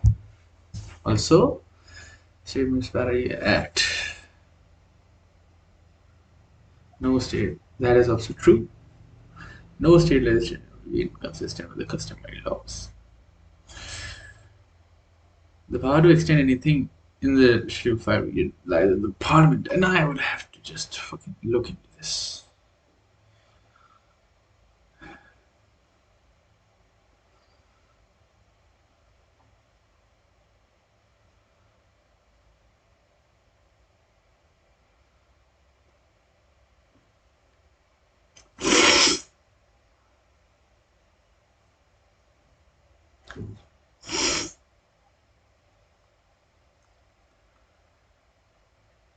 Purna wildlife sanctuary.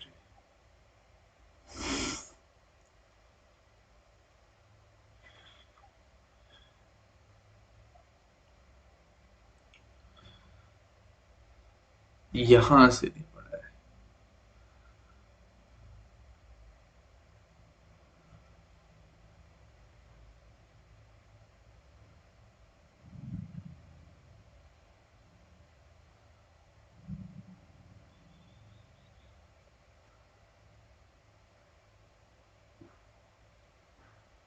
Very, very, very important.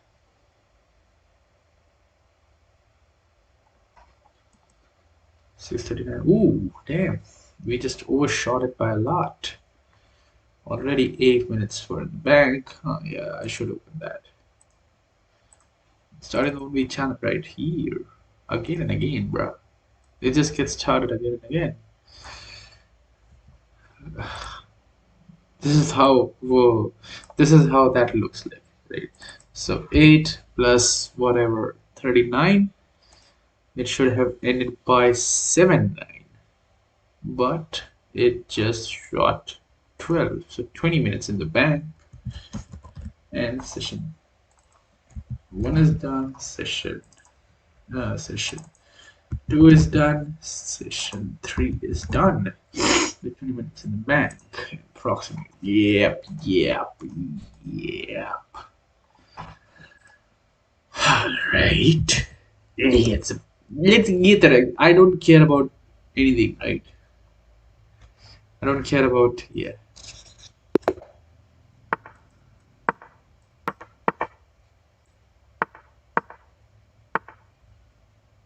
Oh. Alright.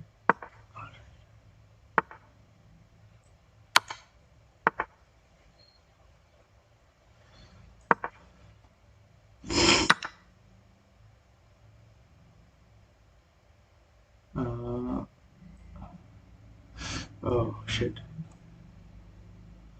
Uh,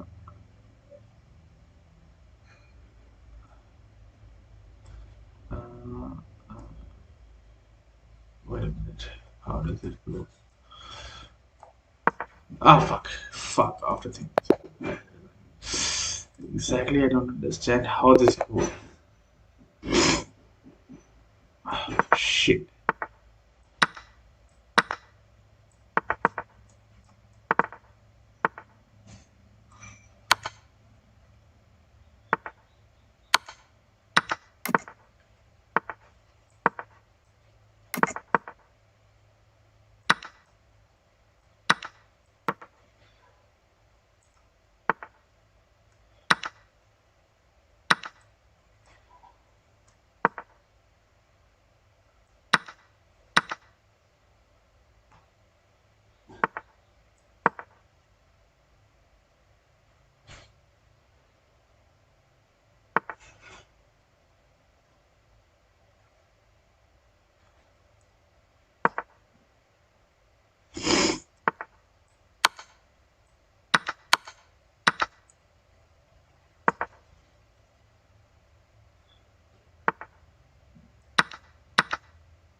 Oh, damn.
What? There's a stalemate there somehow.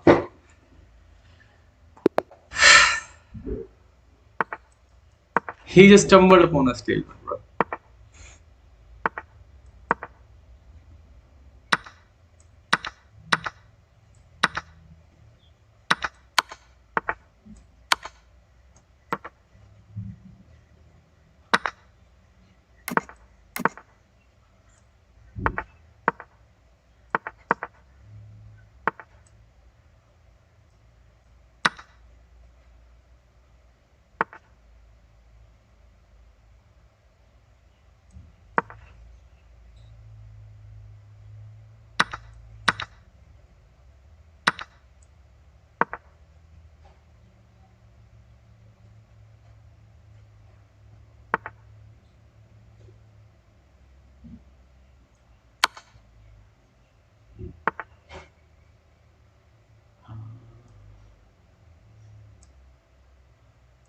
Okay. What the fuck? I just lost something.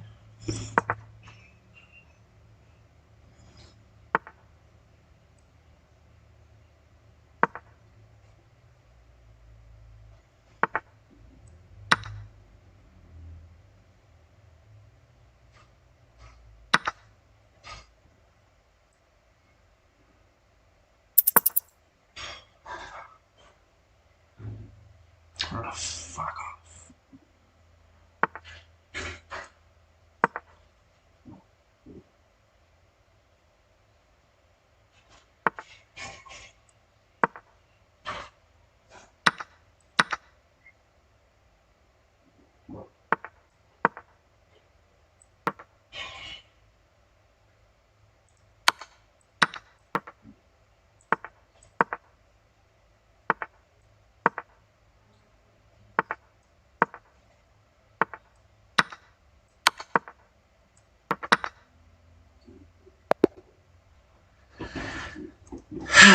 Shit.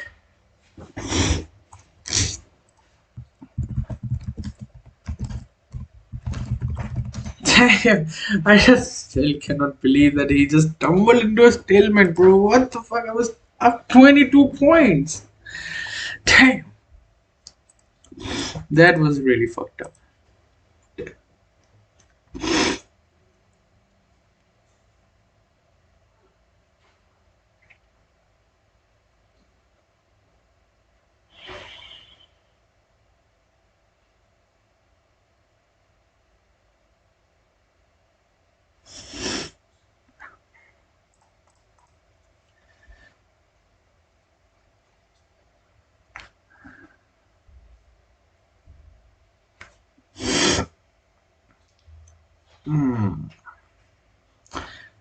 The Dangs, the smallest district in Gujarat, is a thickly forested and tribal dominated region that has been away from development until today.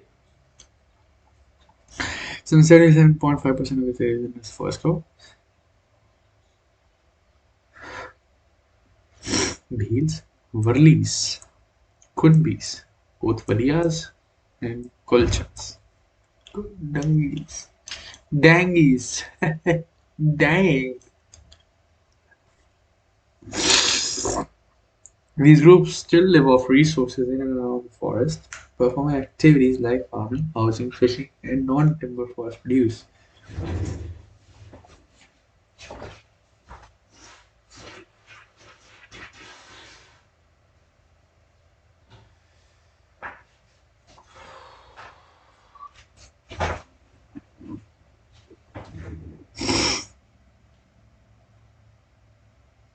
Living in planetary condition, these witness seasonal migration to sugarcane plantation and vineyards in southern Nasik.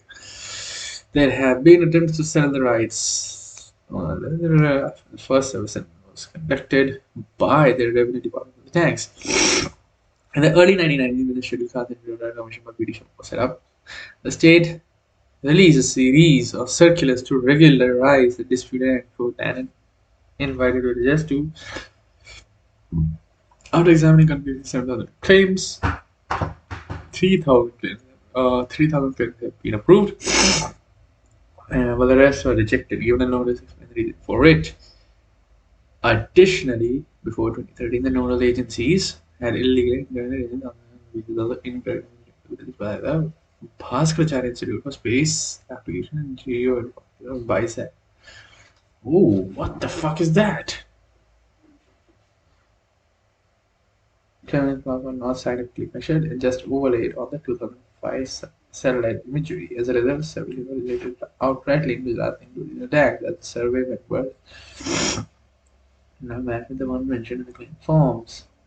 Oh, so they gave you the satellite image, and on that somebody incorrectly marked some shit, right? In July 2013, the Gujarat High Court gave a verdict in the petition filed by Arch Vahini and Adivasi Mahasabha from Tags. It ordered a review in reopening the rejected claim in the state in accordance to the Rule 13 of Forest Rights Act Rules 2012.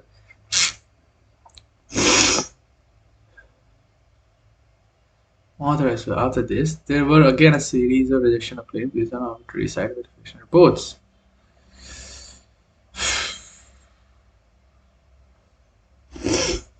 So the claims are very less.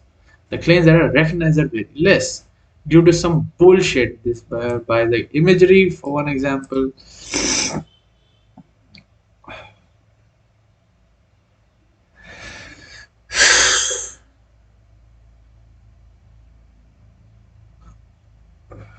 physical evidence is on the side. Approximately 100 cases were rejected without considering the record-based evidence like previous application.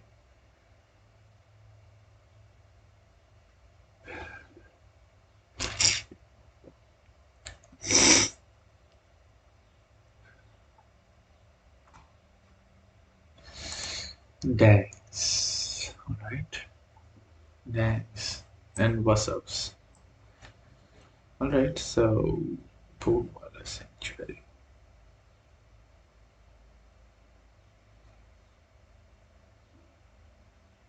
Due to some bizarre bullshit.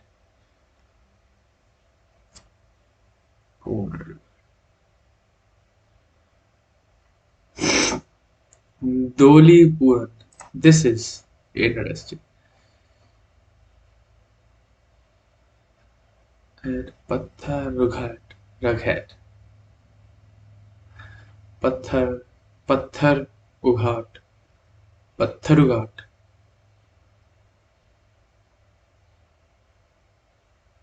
Northeast of Guwahati.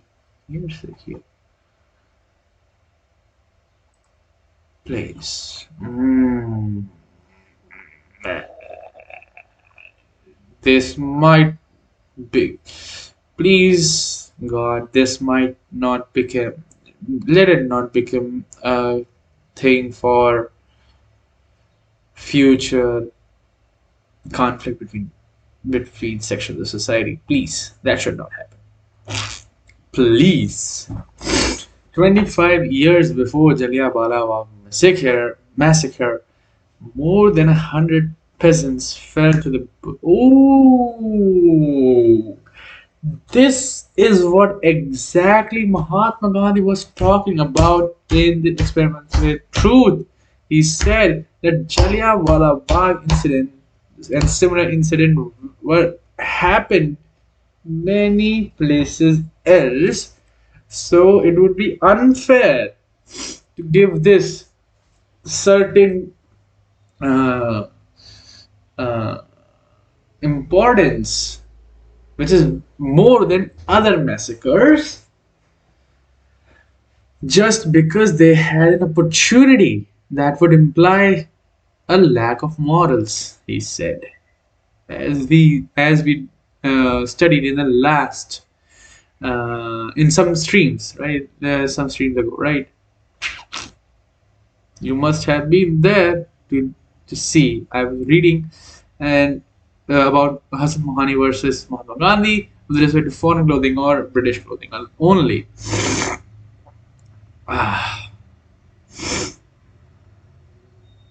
मजा आ गया. The nose is glaring up. So similar to Jallianwala Bagh, there is Patharu Ghat. Okay. The unarmed peasants were protesting against the increase in land revenue levied by the colonial administration when the military opened fire. Today, so that was for Saifuddin Kichlu and Kripalani. This was for land revenue. Stands there. Patharu Ghat, a small village in Assam Tarang district. What led to the Patharu Ghat uprising? After the British annexation of Assam in 1826, survey of the vast land of the state began. On the basis of such surveys, the British began to impose land taxes, much to the resentment of the farmers. In 1893, the British government decided to increase agricultural land tax reportedly by 70 to 80%, up until the peasants would pay taxes in kind or provide a service in lieu of cash. Basically, said Patharu Ghat based Kamal Kandeka, a professor of Assamese at Patharu Ghat Higher Secondary School. Across Assam, peasants began protesting the move by organizing regiments of peaceful people's conventions. According to Guwahati-based author Arup Kumar Datta, who was in the book Patharu Ghat on the incident, despite these gatherings being democratic, the British perceived them as breeding grounds for sedition. So whenever there was a regiment, the British used to come down on it with heavy hand to disperse them. That is what happened on January 28, 1894, when the British officers were refusing to listen to the farmers' grievances. Things heated up. There was a lathi charge followed by an open fire which killed many of the peasants present. As stated in Datta's book, official records as mentioned in the Round edited by B.C. Allen, place the casualties in Patrughat as 15 killed and 37 wounded. However, unofficial sources claim it was much higher. Doli Puran, ostensibly written by an eyewitness named Narottam Koch, has the line Satkuri Rej Mori, Thakildar Challaipuri, which translates to imply that 140 were killed. Satkuri Rej Mori, Thakildar Challaipuri, Puri. Puri. The introduction to Datta's book described the incident as one of the most tragic and inspiring episodes in the saga of Indian freedom movement. Even within Assam, especially, they know nothing about Putrughat. A little archival material related to the incident. Dundeka, the larger Assamese community, Patrughat comes second only to the Battle of Saraighat. When the Ahoms defeated the Mughals in 1671, it is extremely inspirational for the life and national awakening. While many often refer to the episode as the Patrughat War or the Battle of Patrughat, it was a misnomer. It was a peaceful protest and a precursor to the civil disobedience movement. In the introduction of his book, he writes that it was one of the few occasions in the history of the pre-Congress pan-Indian and anti-imperial movement when, in the absence of well-defined leadership, the masses organized themselves to resist the autocratic designs of the British.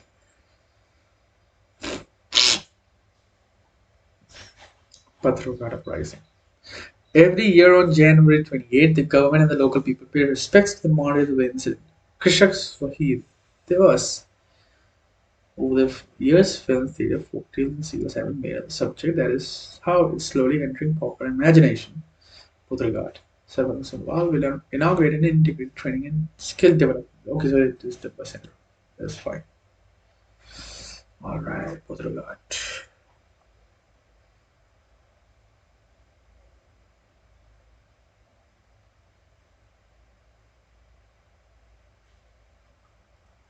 Putrughat.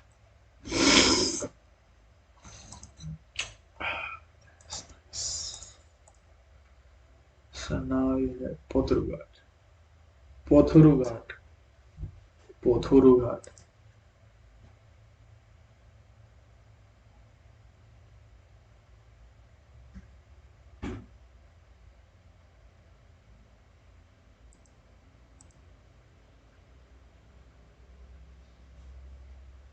Hey.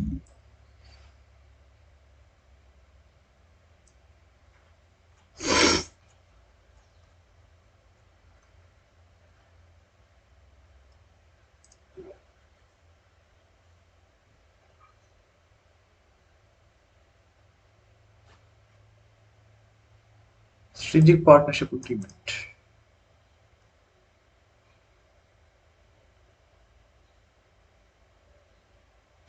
Strategic partners and building on existing within association and the clean energy transition program for this.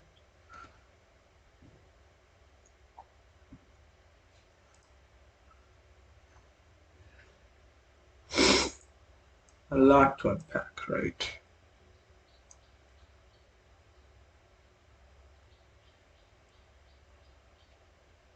Doli Puran gives on Patrughat. So you cannot just do it by Patrughat pricing. You have to understand what is Kalperia pricing and Rangputin and Munda Ulgulan. This is Birsa Munda. Now placing it in chronology would be difficult because you don't remember. Not Kalperia.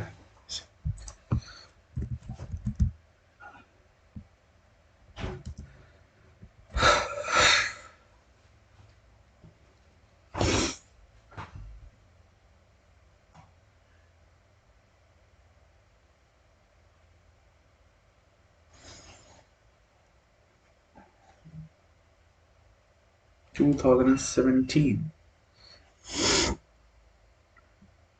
Narcopedia. Now, if you see, do we have it? No. Okay. So it is probably a peasant roof, right?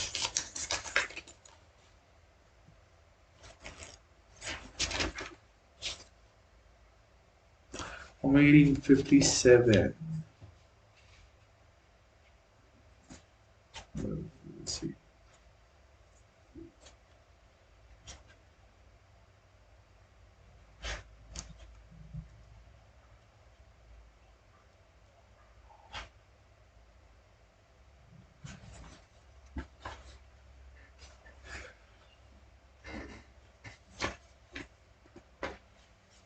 That is why.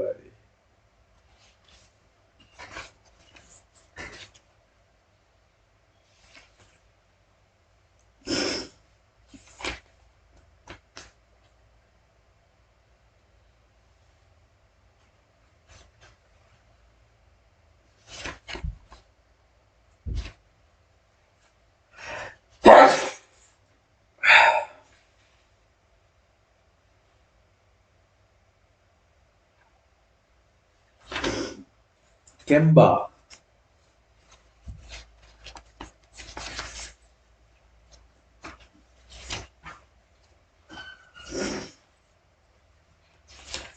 Oh.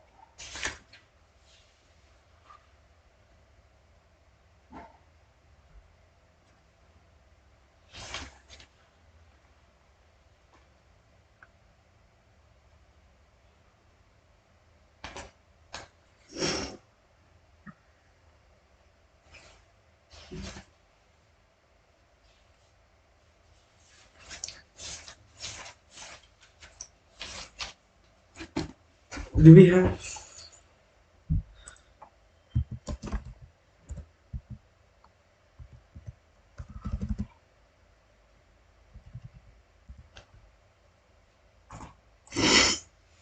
We'll see which spectrum. Because I remember somebody told me that mine is smaller. Latest PDF. It has about 878 pages. Mine just has 600 something pages, right? Let's see what else does it have.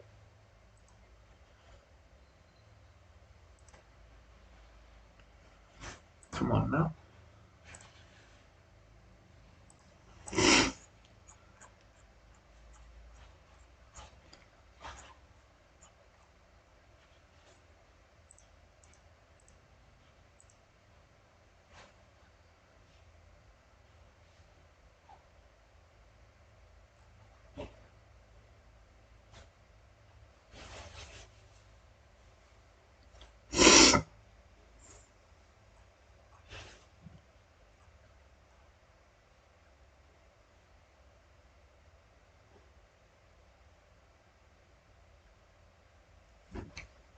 So I can okay, so they improved on this.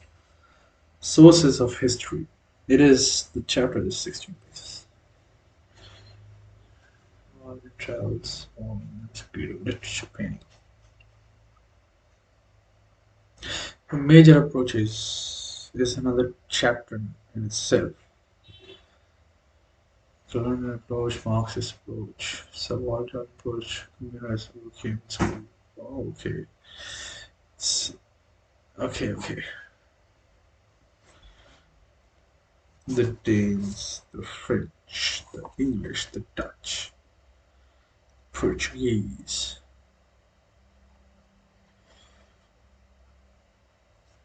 Okay.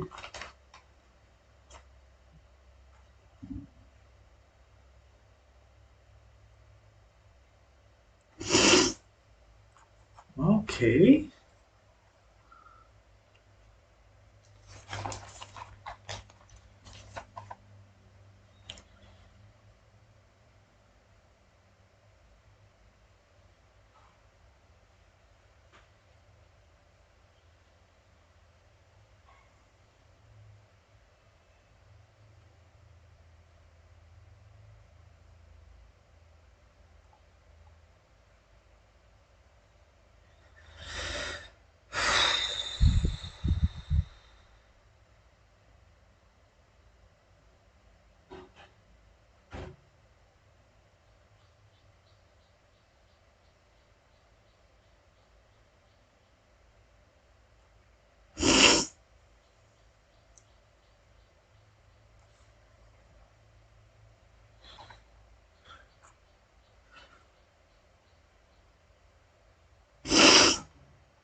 Okay, so they differentiated it completely. Here it is completely different.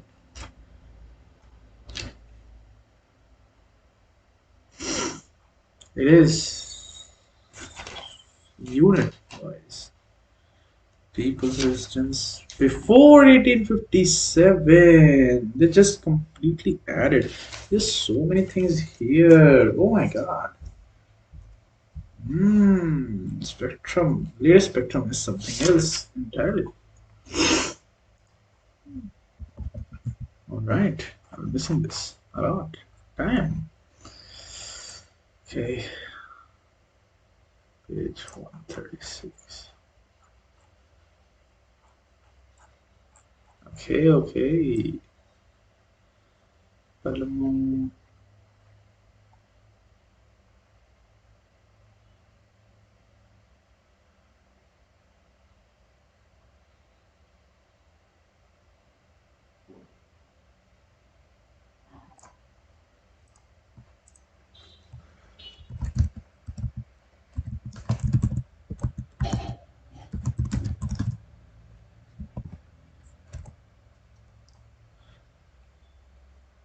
Oh, here it is. It is there. Wait, so it is there. This 494. So it was there. Always it has been there. 494.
Sannyasi. More Marias. Basti. Right. Vizianagaram. Dhanyan. Badnoor. Kerala Varma Kasaji Raja. Awadh. Panjananganzur. Paramau.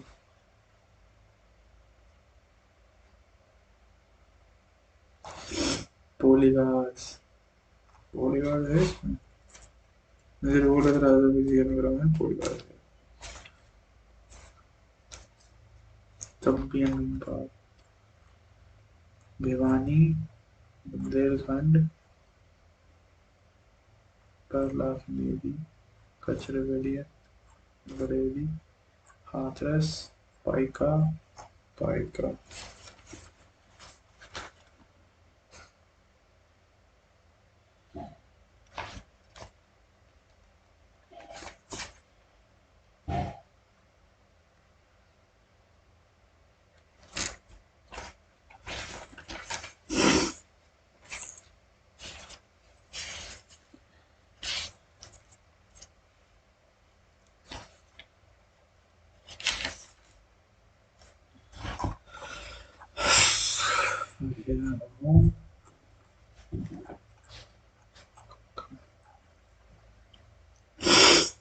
नारकलबेरिया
Whoa.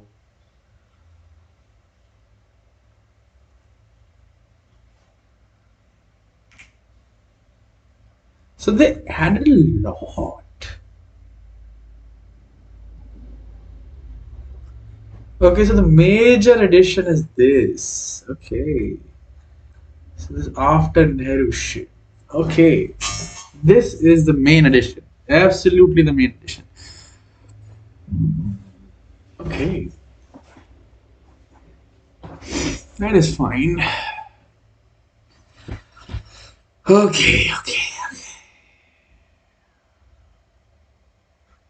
So the session 4 has ended and we just farmed 2 more minutes, I would say. Okay, session 4 is done. 2 more minutes of fun. Simple.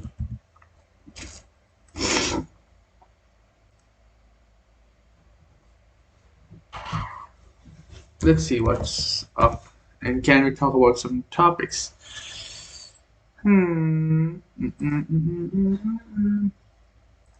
What the heck? Arteta out.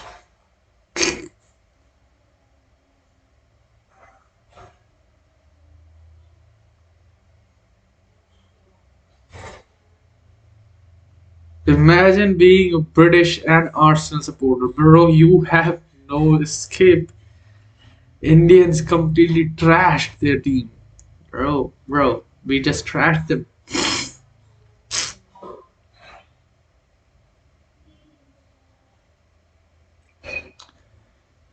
Okay.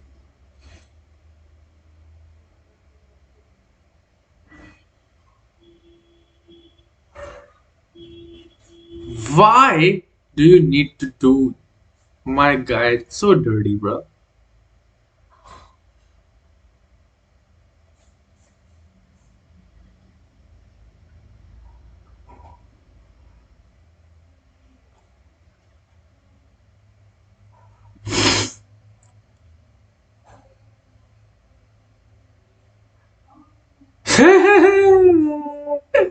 Bro, this is disturbing, really.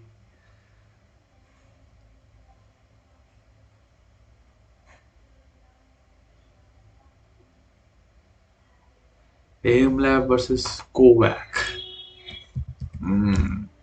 Kovac is better. Definitely it is.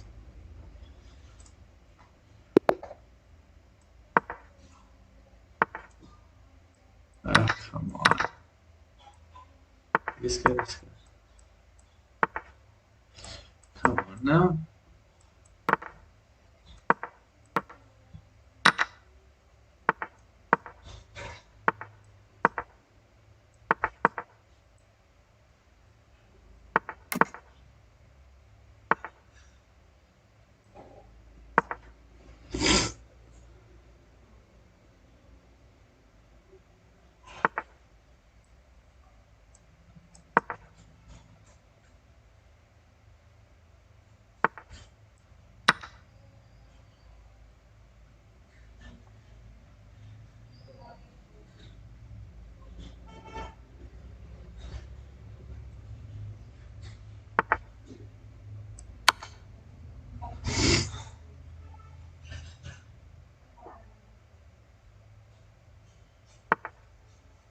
What? Okay, that is something.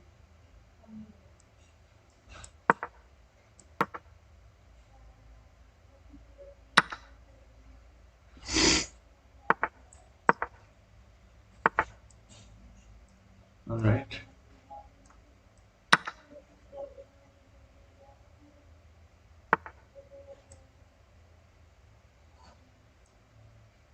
All right.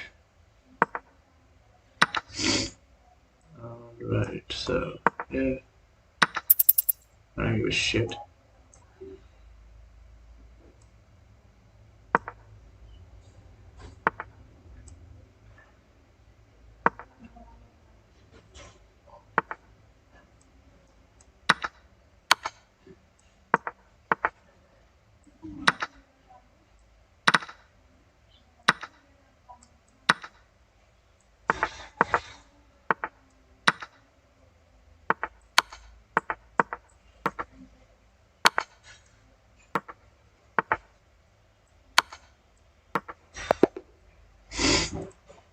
Hey, try to flag me, bro? Not gonna happen, bro. Not like this. Try to flag me, so disrespectful.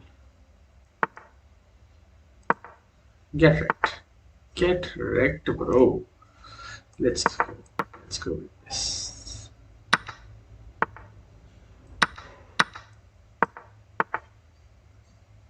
Now we have this. Now we have this. Now we have this. Now we have this. Now we have this. Now we have this. Okay.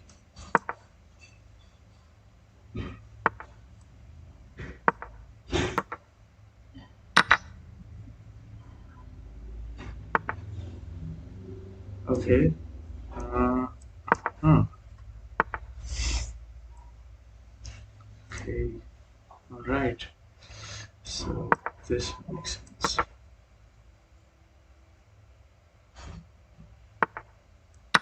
All right. This completely fucked you up, right? Right. Ah, damn.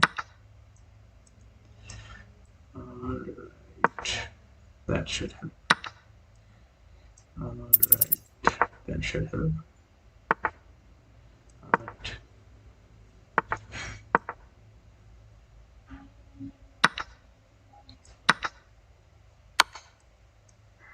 Damn.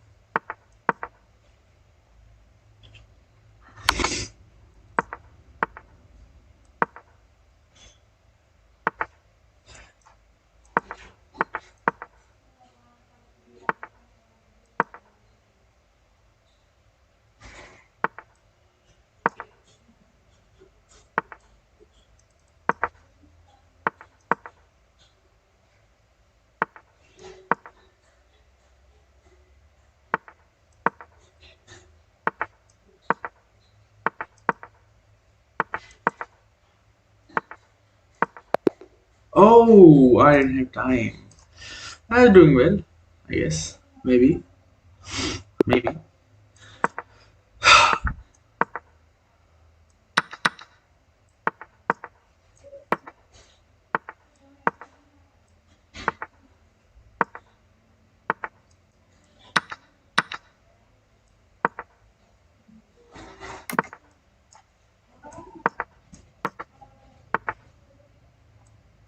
Uh, uh,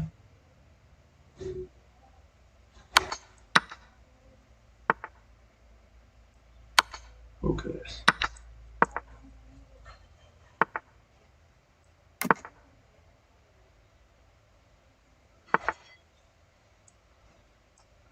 Okay.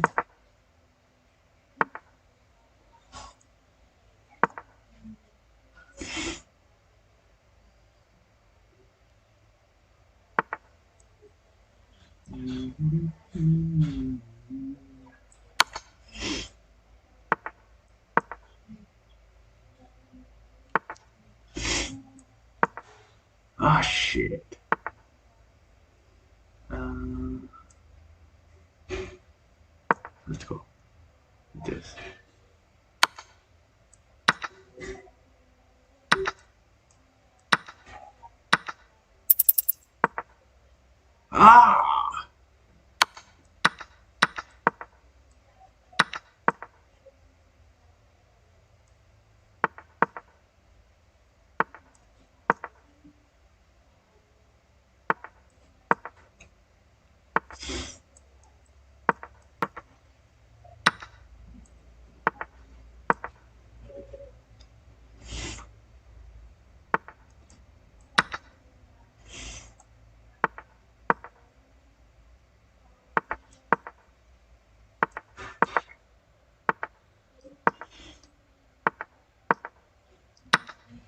Damn. Yeah, this is just a lost cause. This is just a lost cause. I resign. One more, that's it. Yes. Alright.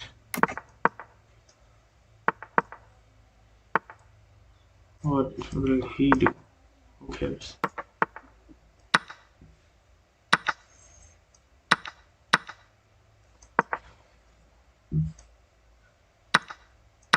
Ah, yes. So pleasant.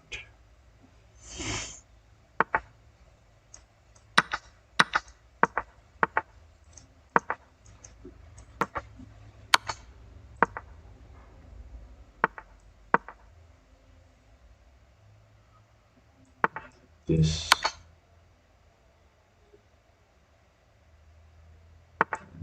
This. This.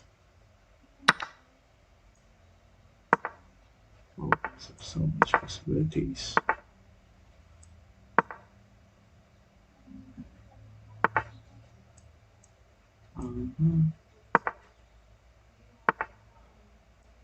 Okay.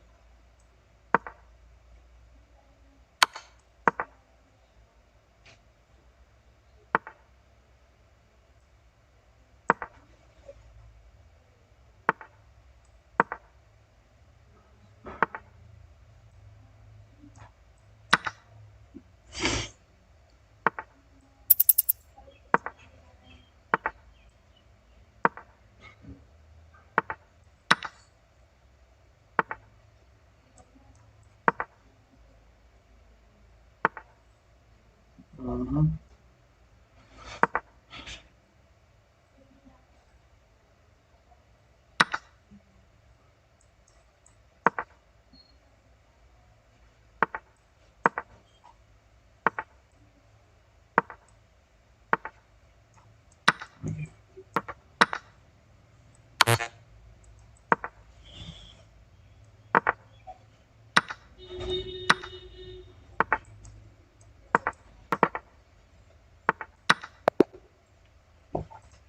Damn. I was so much acceptably winning that I did too much.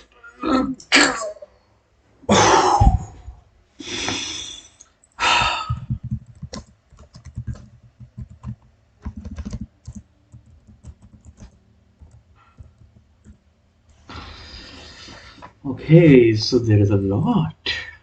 Seems like through this I can see that there's a lot. Especially this portion that I have not read at all.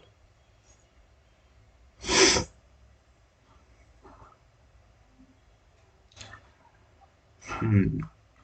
This is something that is completely new, and I would not like to read something new. That is first thing that I would like to stress. All I want is that my present knowledge level should be enough. But what I'm reading from here, Narcalberia. So, Narcalberia, if I can do this too. Alright. Titu Mir inspired the Muslim tenants in West Bengal to rise against landlords. So, okay, Narcalberia is just like Mopla revolt, but previously. Okay. Mainly Hindu, who imposed a beard tax on the Farizis. The Farizis were the followers of a Muslim sect founded by Haji Shariat Ali of Faridpur in eastern Bengal. They advocated radical religious, social, and political change. Shariat Allah, son of Dadu Mian, organized his followers with an aim to expel the English and from Bengal. The sect also supported for the tenants again of the Mila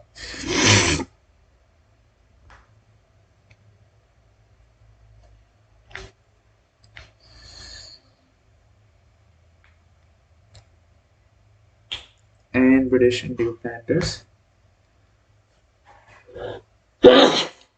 First armed peasant revolt. Oh shit. The revolt later merged into the Wahhabi. Oh.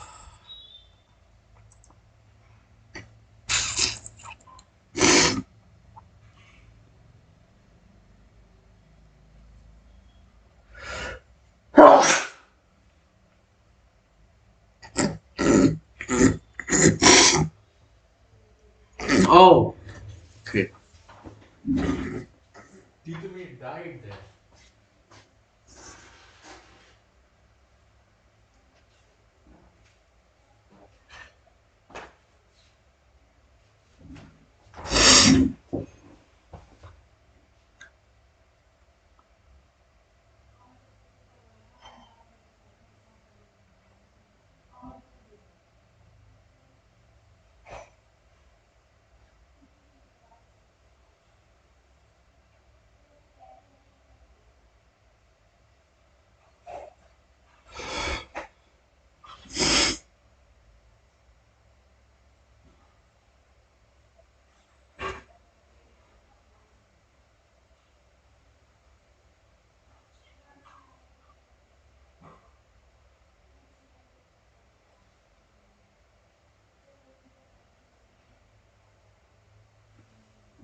One more thing, very specifically,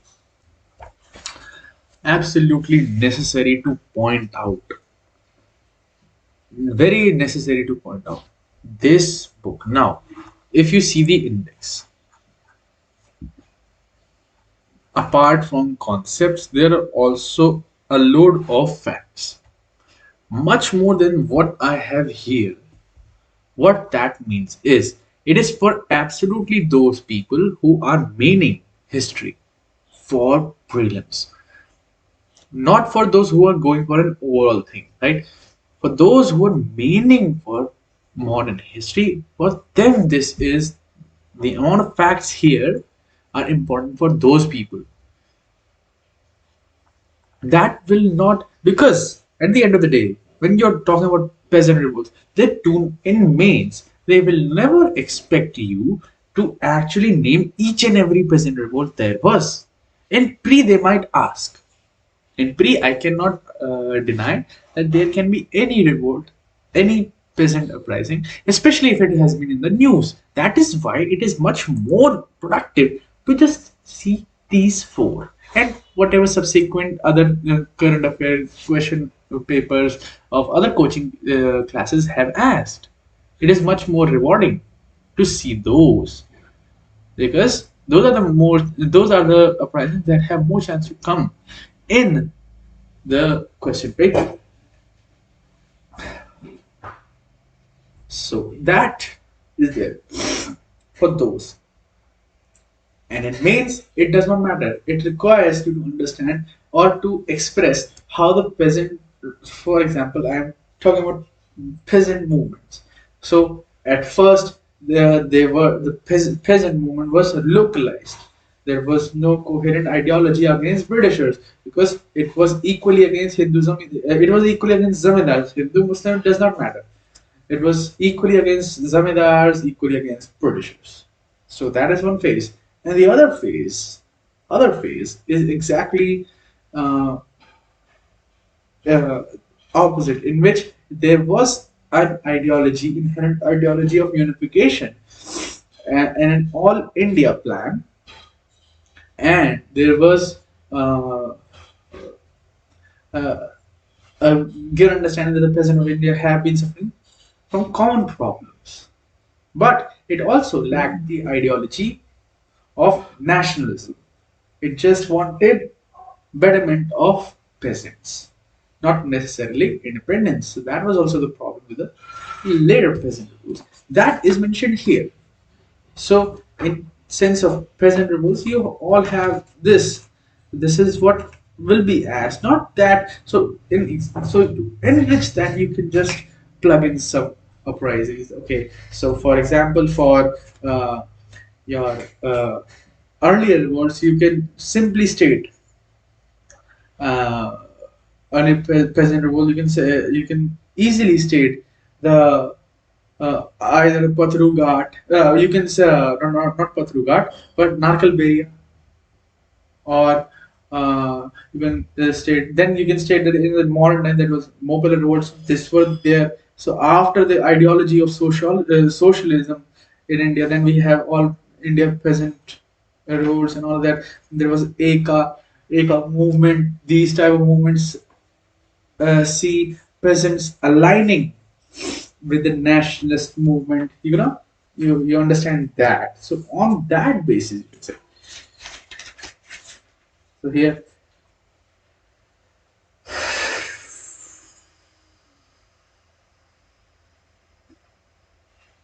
so the later one were on this, but the earlier were not.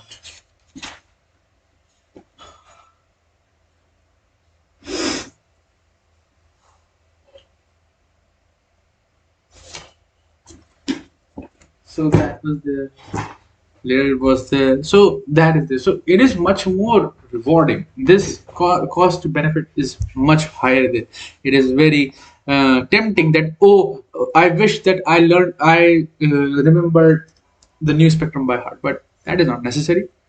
Narcal Beria is enough. You can see all you have to do is now learning from tests. Go in history, put in uh, uprisings in news. All right. Obviously, you have Pathu Patharu Ghat uprising. Basically, Jallianwala Bagh before Jallianwala Bagh. 25 years before JB. Peaceful protests against increased land revenue by peasants against British British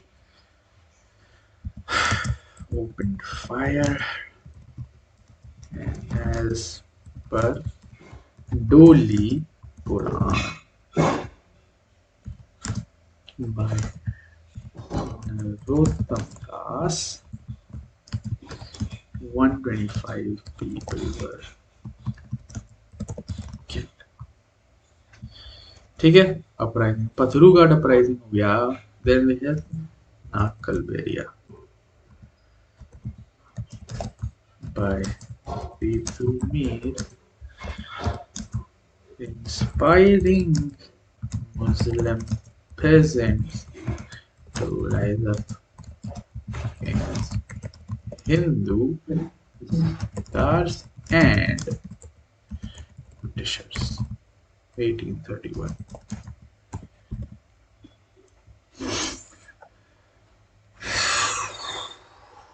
Patharu Ghat, Rangpur Dhing.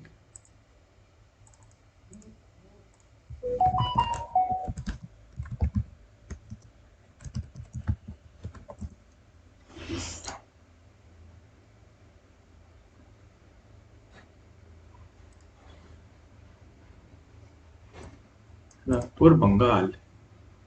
This is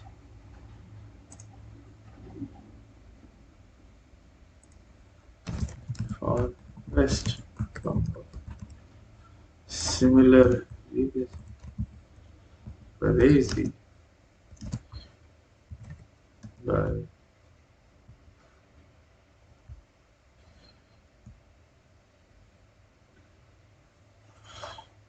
uh,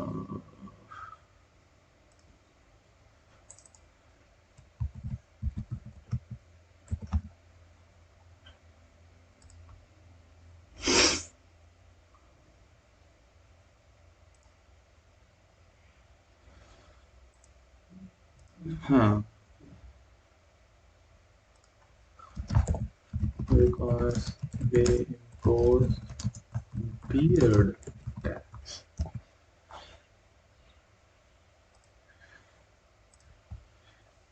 Crazy vote. Shariat. Shariat. Allah.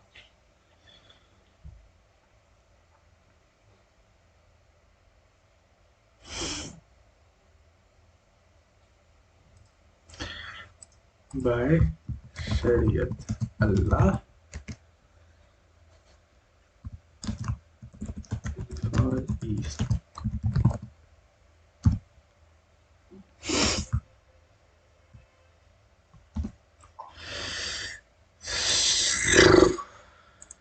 And then we have your Rangpur Ding.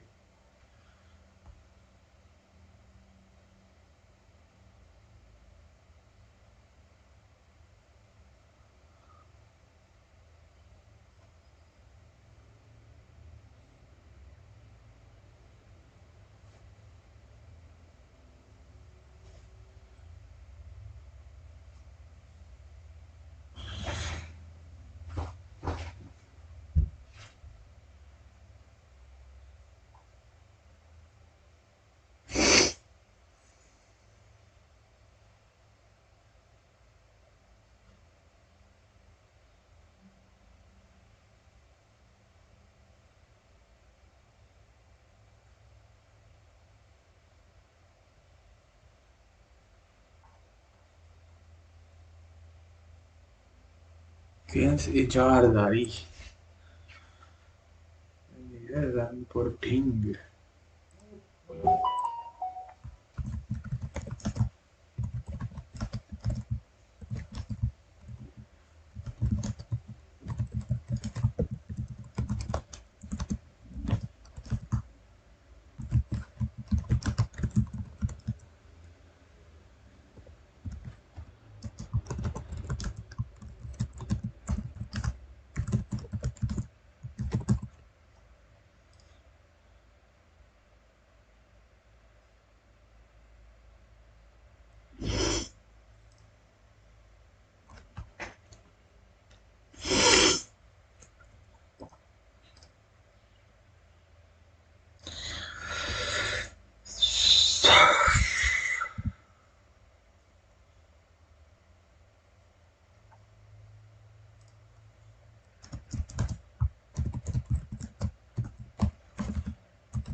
I just knew that Gandhi Sagar was in Madhya Pradesh. That's all.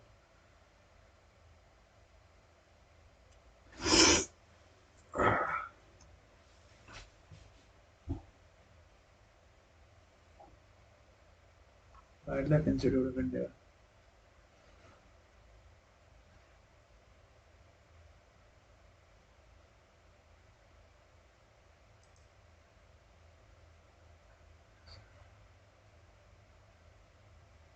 Ranthambore is in. Okay, so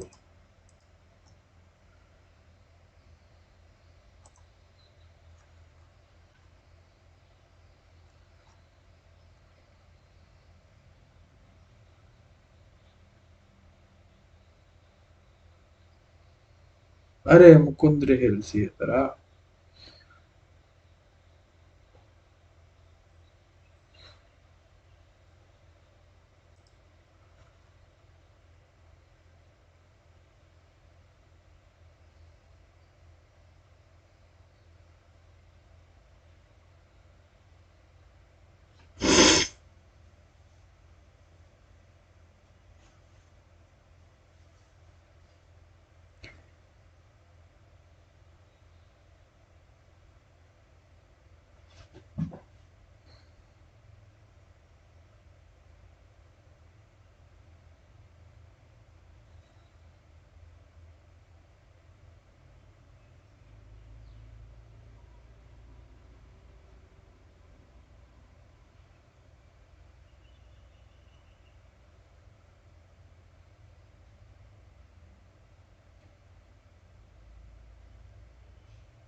Suddenly we have so many wildlife sanctuaries in question.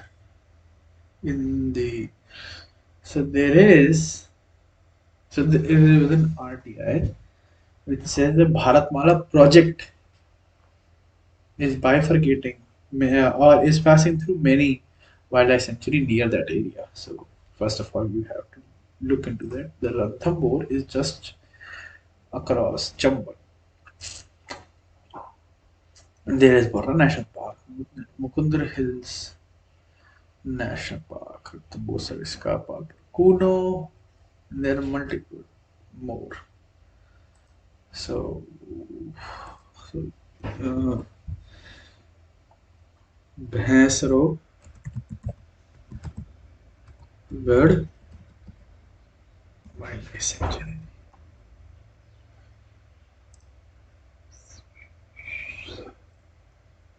is in Chhattisgarh. What?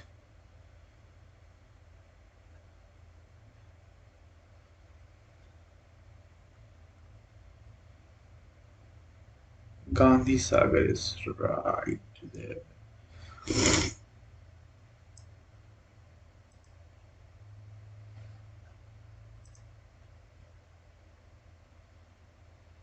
Darra, Mukundra, Gandhi Sagar, Sorasan, Vishdari.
Darra.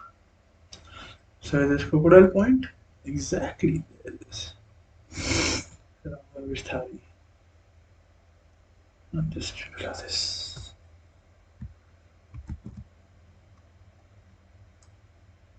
Oh, come on.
This is important because Gandhi Sagar is in Madhya Pradesh. So this is MP, right? This is Rajasthan.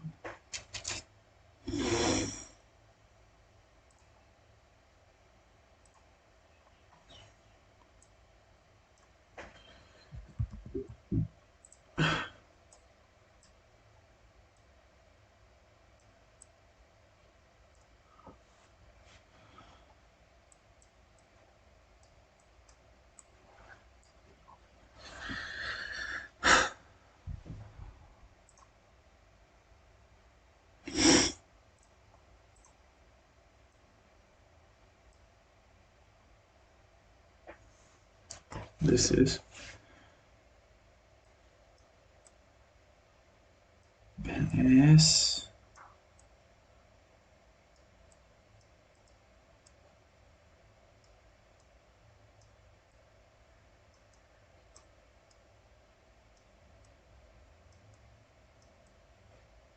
भैंस रोगड़ ठीक है Gandhi Sagar is in Madhya Pradesh.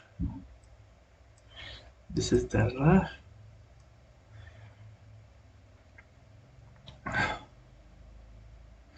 Source. All right.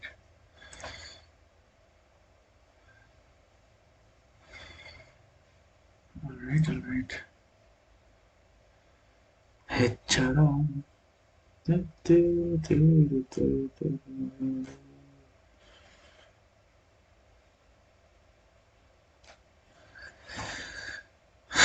So combining it with this, Mukundra. Just to the right is Mukundra. Just to the right of Darra is Mukundra in Old Jhalawar. So here, right, we have Mukundra.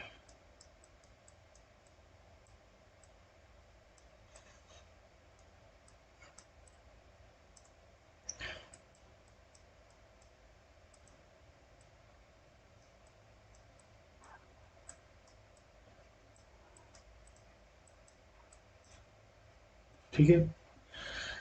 We have Mukundra.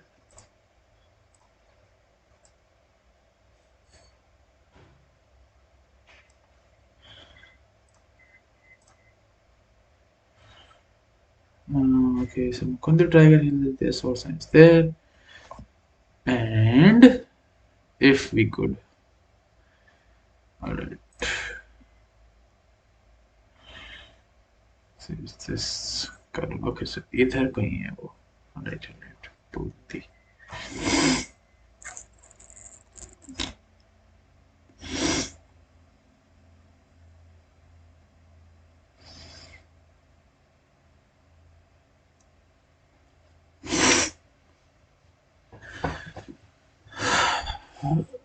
आखिरी.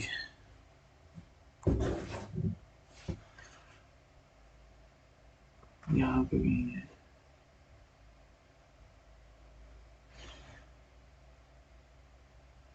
तो फिर हाँ.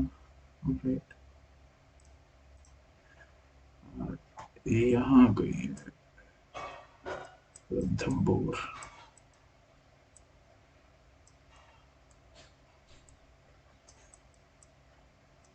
Ranthambore यहाँ कहीं है. ठीक है. The Ranthambore is somewhere here. We get that result in Olympic. We have Gandhi Sagar. Now, just answer word Ramgarh Vishidhari and Mukund the Tiger. And we have Ranthambore here.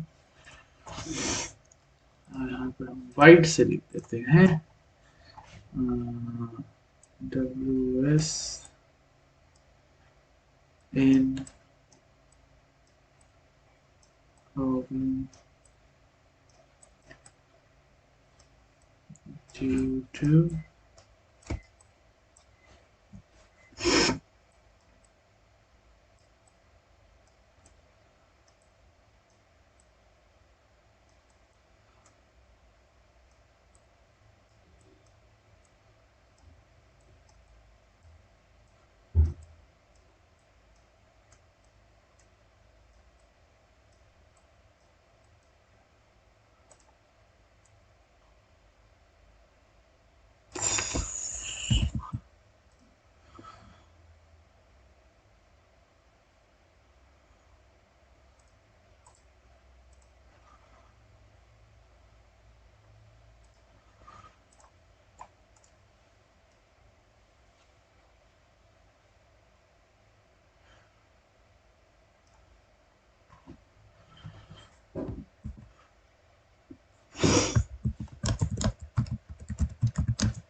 so now okay, session 5 is done. I would say session 6 is also done. Completing using this.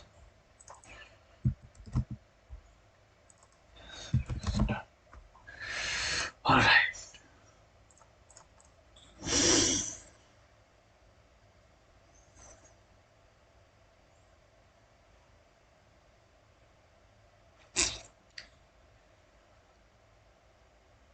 Hmm.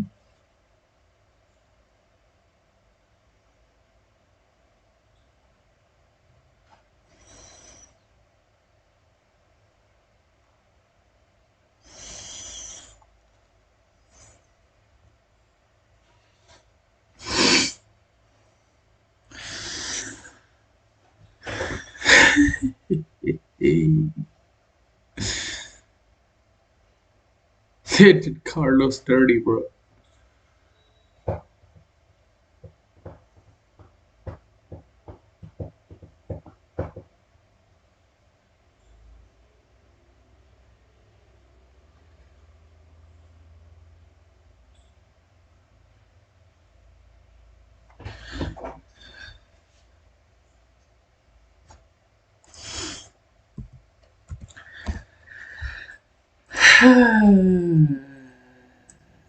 Let's go, let's go.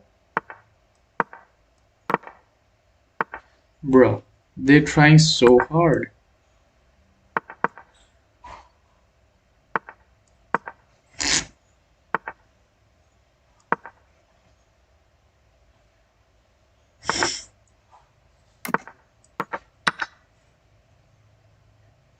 Who cares?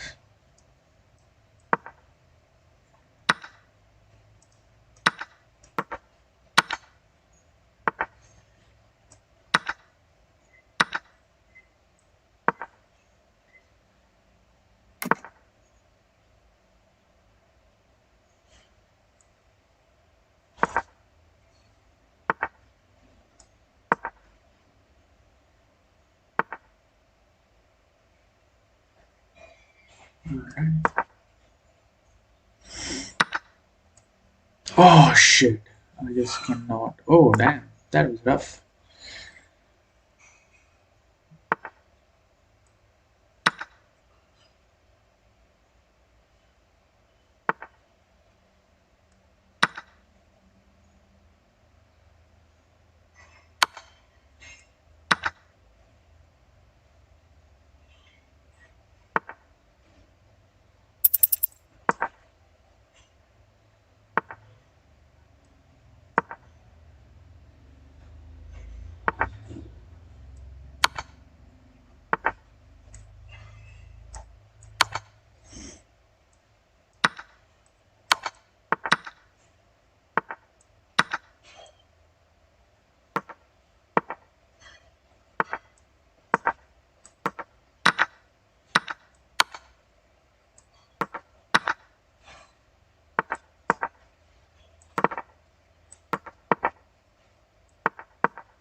Yes. I just lured him in.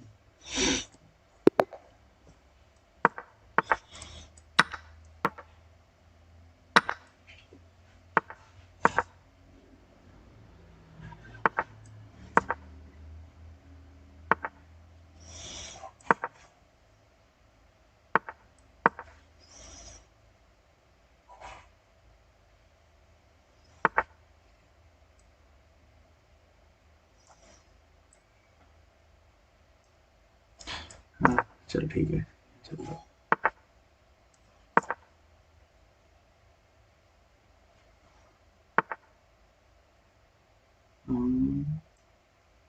Yes मेरा plan तो यही था शुरुआत से ही.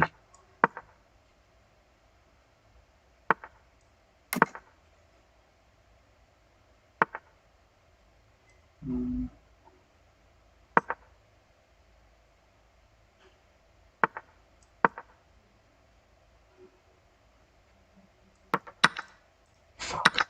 चले गए. Alright. Oh, yes.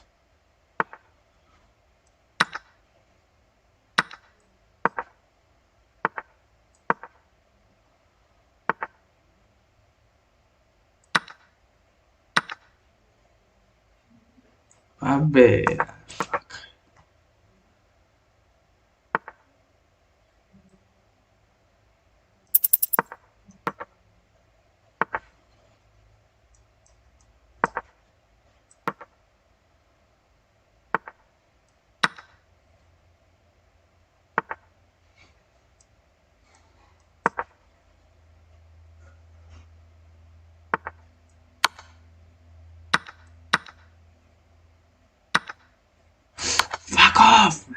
What? What the fuck?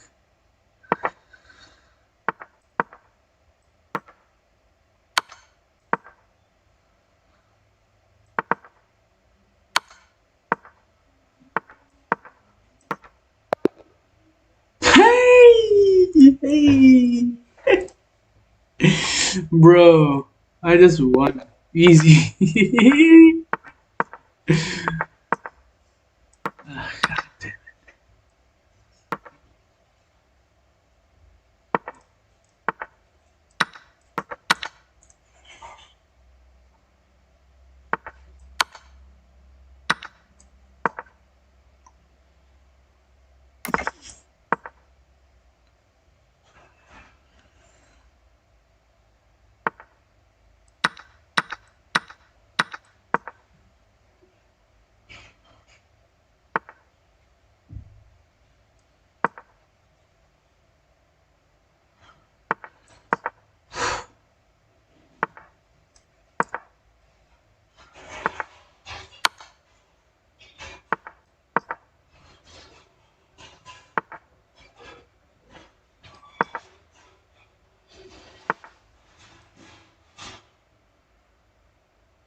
Okay.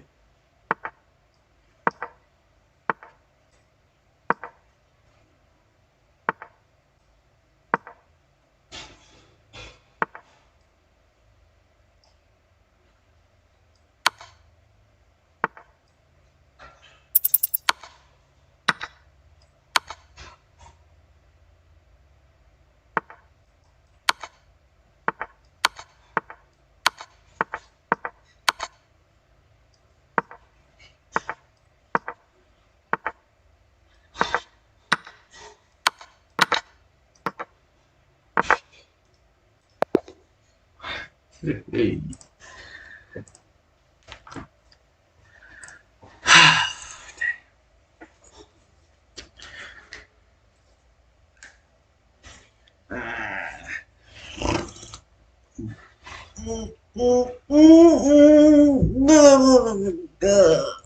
Okay, session 7 is started.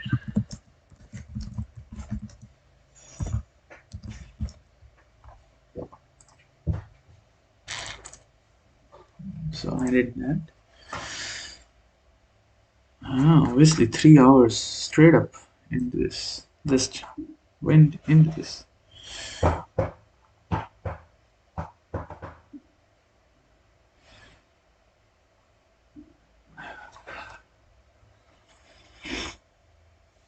Etna is in Italy. What happens? Meru.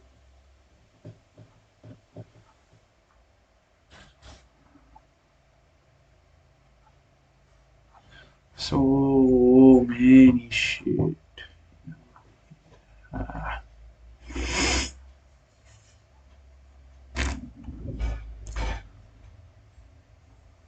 is this?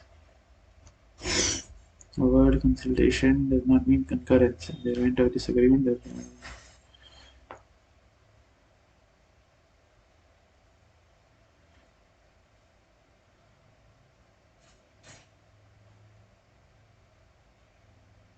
okay. So the first holding that the event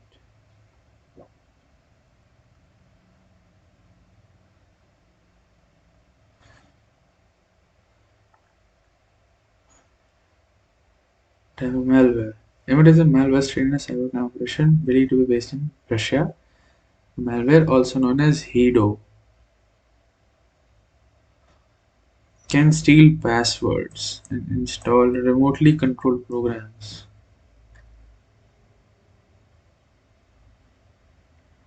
World's most dangerous malware.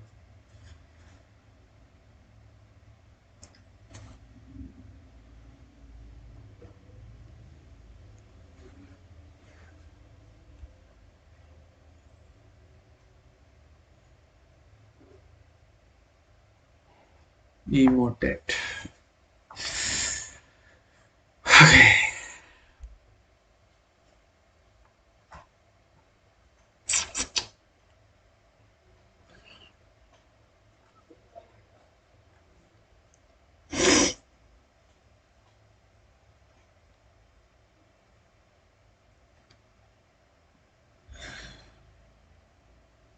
The Indian school education through intervention states.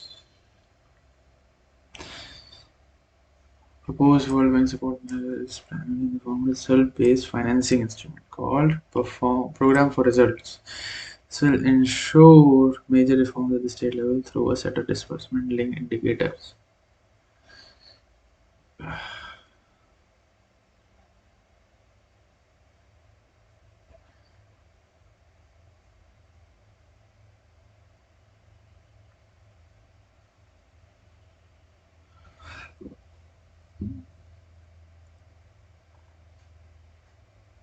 The matrix has been aligned with the intermediate outcome indicator.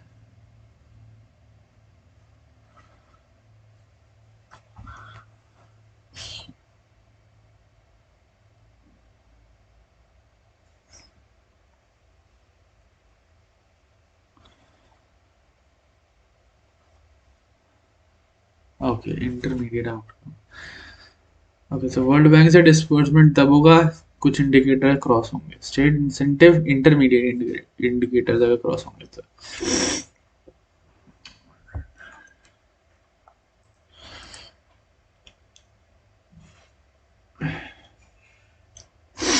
World bank stars project with world bank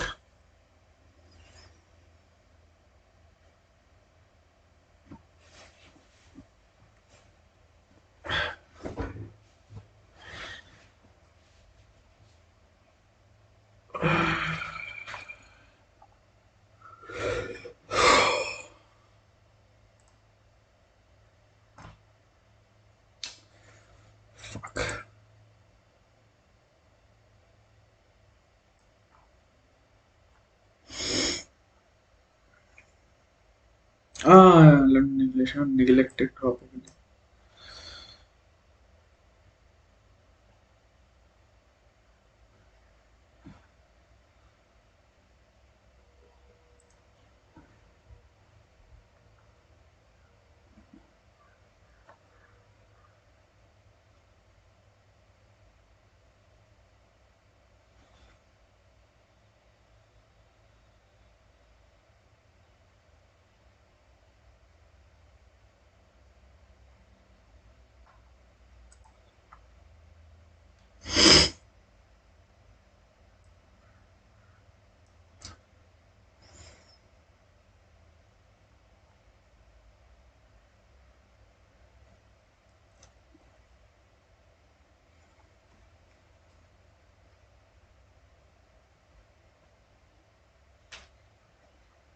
The Global Climate Litigation Report. Climate Litigation Report is by UNEP.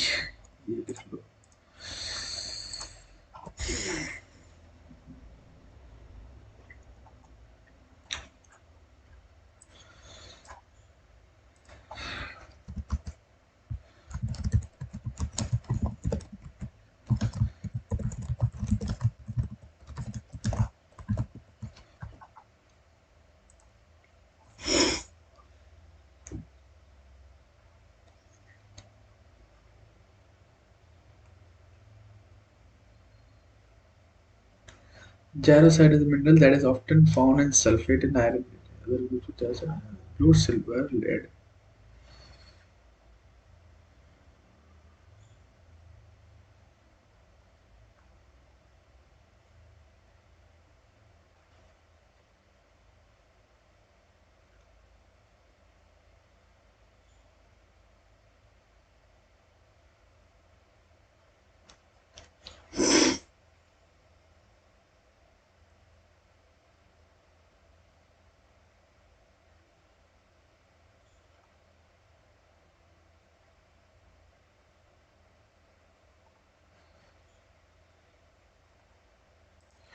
So jarosite.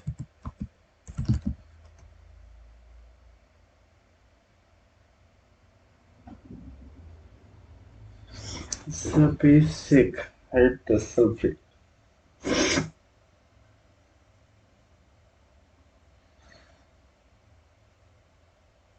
Martian mineral Mars पे बहुत ज्यादा पाया जाने वाला mineral है ये। Antarctica से मिला है।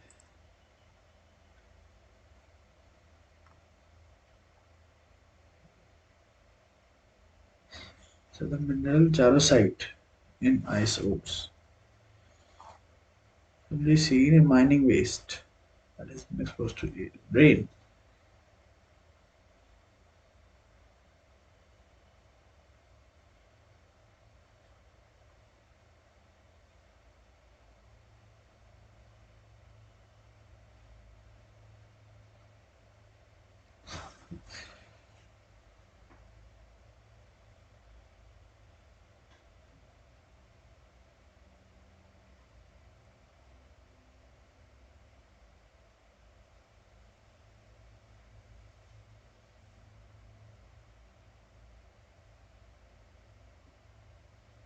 Water must be present for jarosite formation.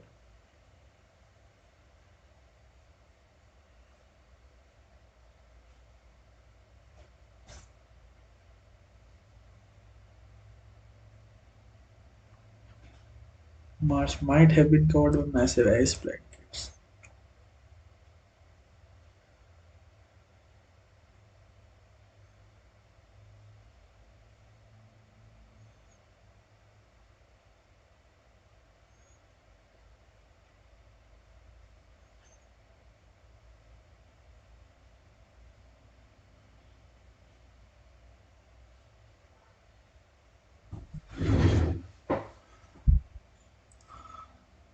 So dust plus I is jarosite.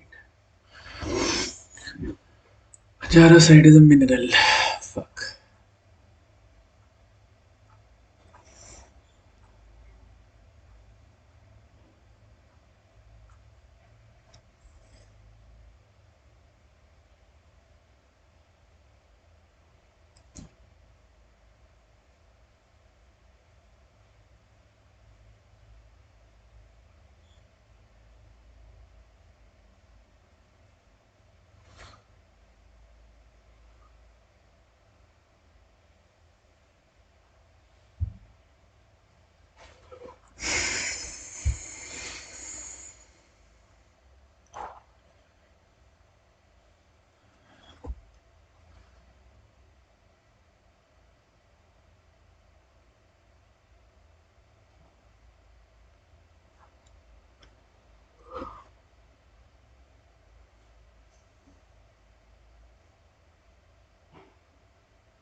WTO. Advanced Technology Agreement.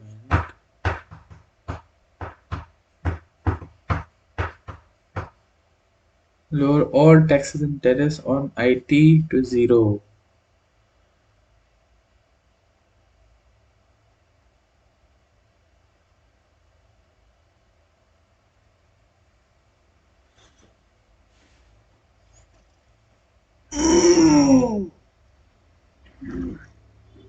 Aha.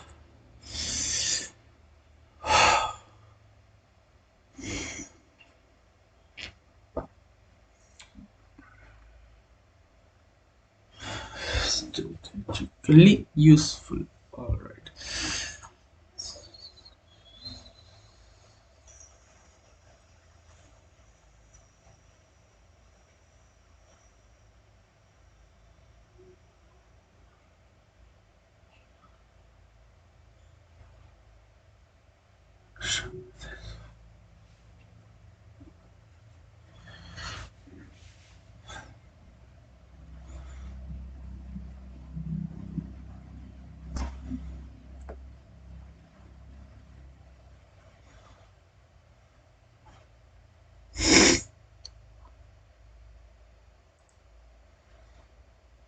Most active volcano. अपना barren island.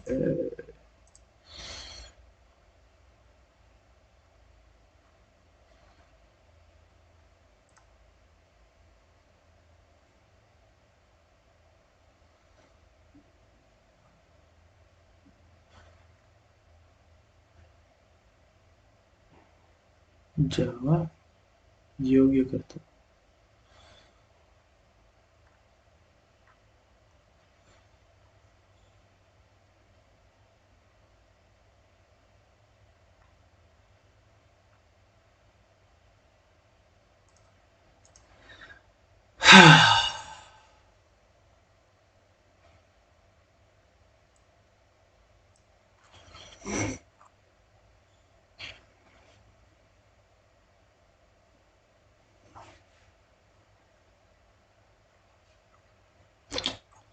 All right, I guess we are giving it again just to see that we remember everything. Vallabhbhai Patel, Indian jackal is least concerned. Cut. It is found over neither. Wormholes are consistent. They are between space-time. All right. Asia Protected Area Partnership APAP IUCN plus AP वाले लोग. It was formally launched in 2014 वरना 2013 में Japan में था ये. हाँ बिल्कुल सही. Treaty on Open Sky, it established rules of airspace. No. Neither, because Treaty on Open Sky is तो basically NATO और Warsaw की treaty है. Even when 3 agriculture government, yes, 70%.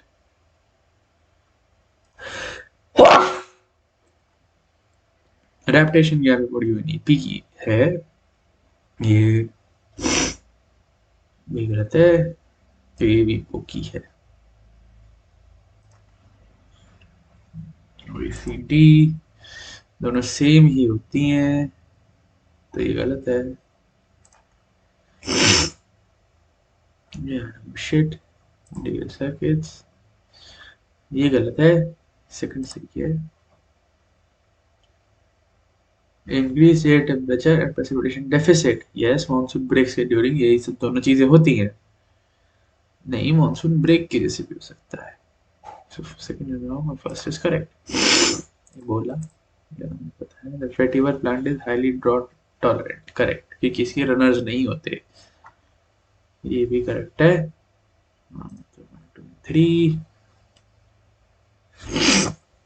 1 2 3 ये सेकंड वाला गलत है. United Nations call for action on adaptation and resilience to the ground support for. So basically United Nations का call और ground support को मैच करना. World Economic Situation and Prospects Agreement ऐसा. हाँ मामा अंडे.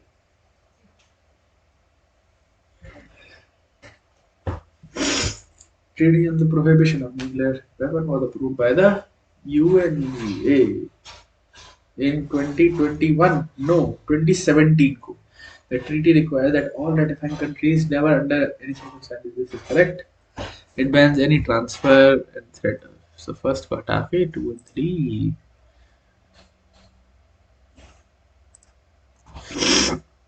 The digital form of it is also claimed. That is correct. Third is wrong.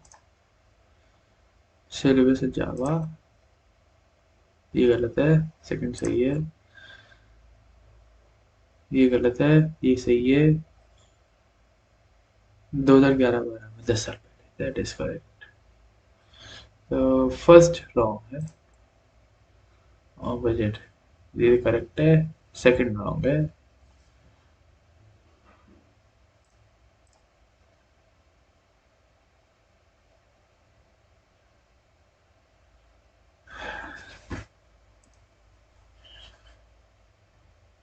ये I don't know. मतलब ये गलत बताया हुआ है इसमें. The largest protected area. No. 3. Official Secrets Act. ये गलत है. फिर थर्ड भी गलत है. World Economic Outlook by IMF. ये सही है और सेकंड गलत है. CETPIA का है. नहीं सिर्फ पार्लियामेंट को है to push put any और ये पैसा पे पूर्ण गुजरात महाराष्ट्र, राइट। धौली पूर्ण अभी हम देखा था पतुरगढ़,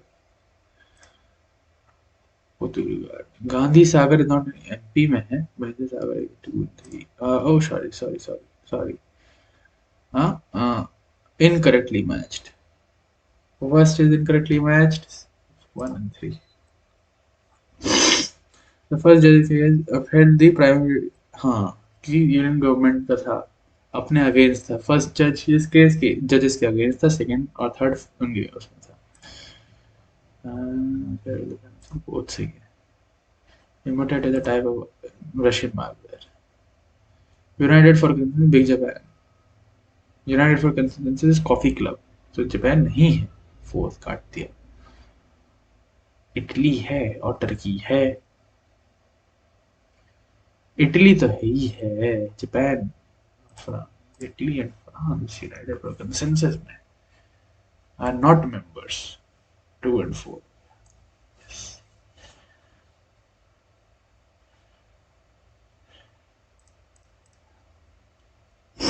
London declaration is about NTDL, Qutub Minar जताया था ना, neglected tropical diseases,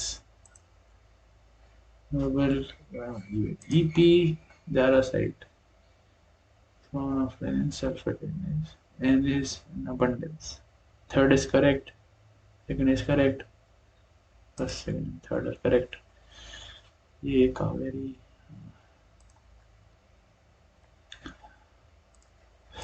address address WTO, और ये गलत है, मेरा पी और सिंबल दोनों रेटना।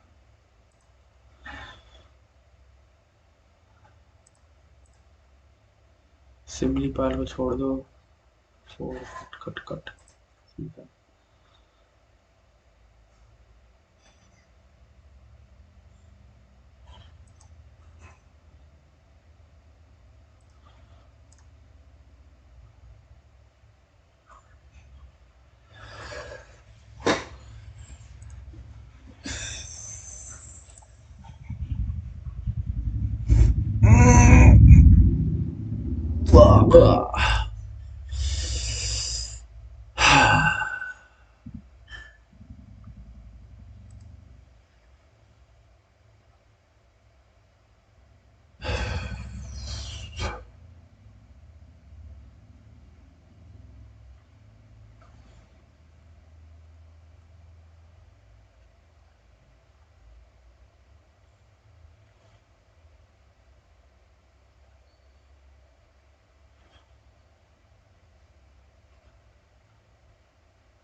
We will do this.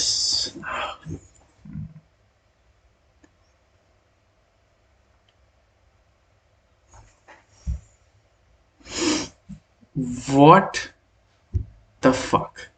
Impossible है bro, ये impossible है भाई, literally 49 one is impossible।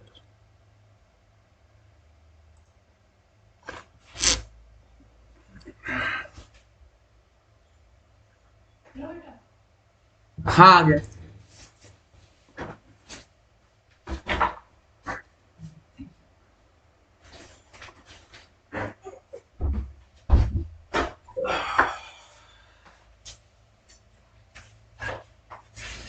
तो सेशन 7 भी भाई done, and then we go back।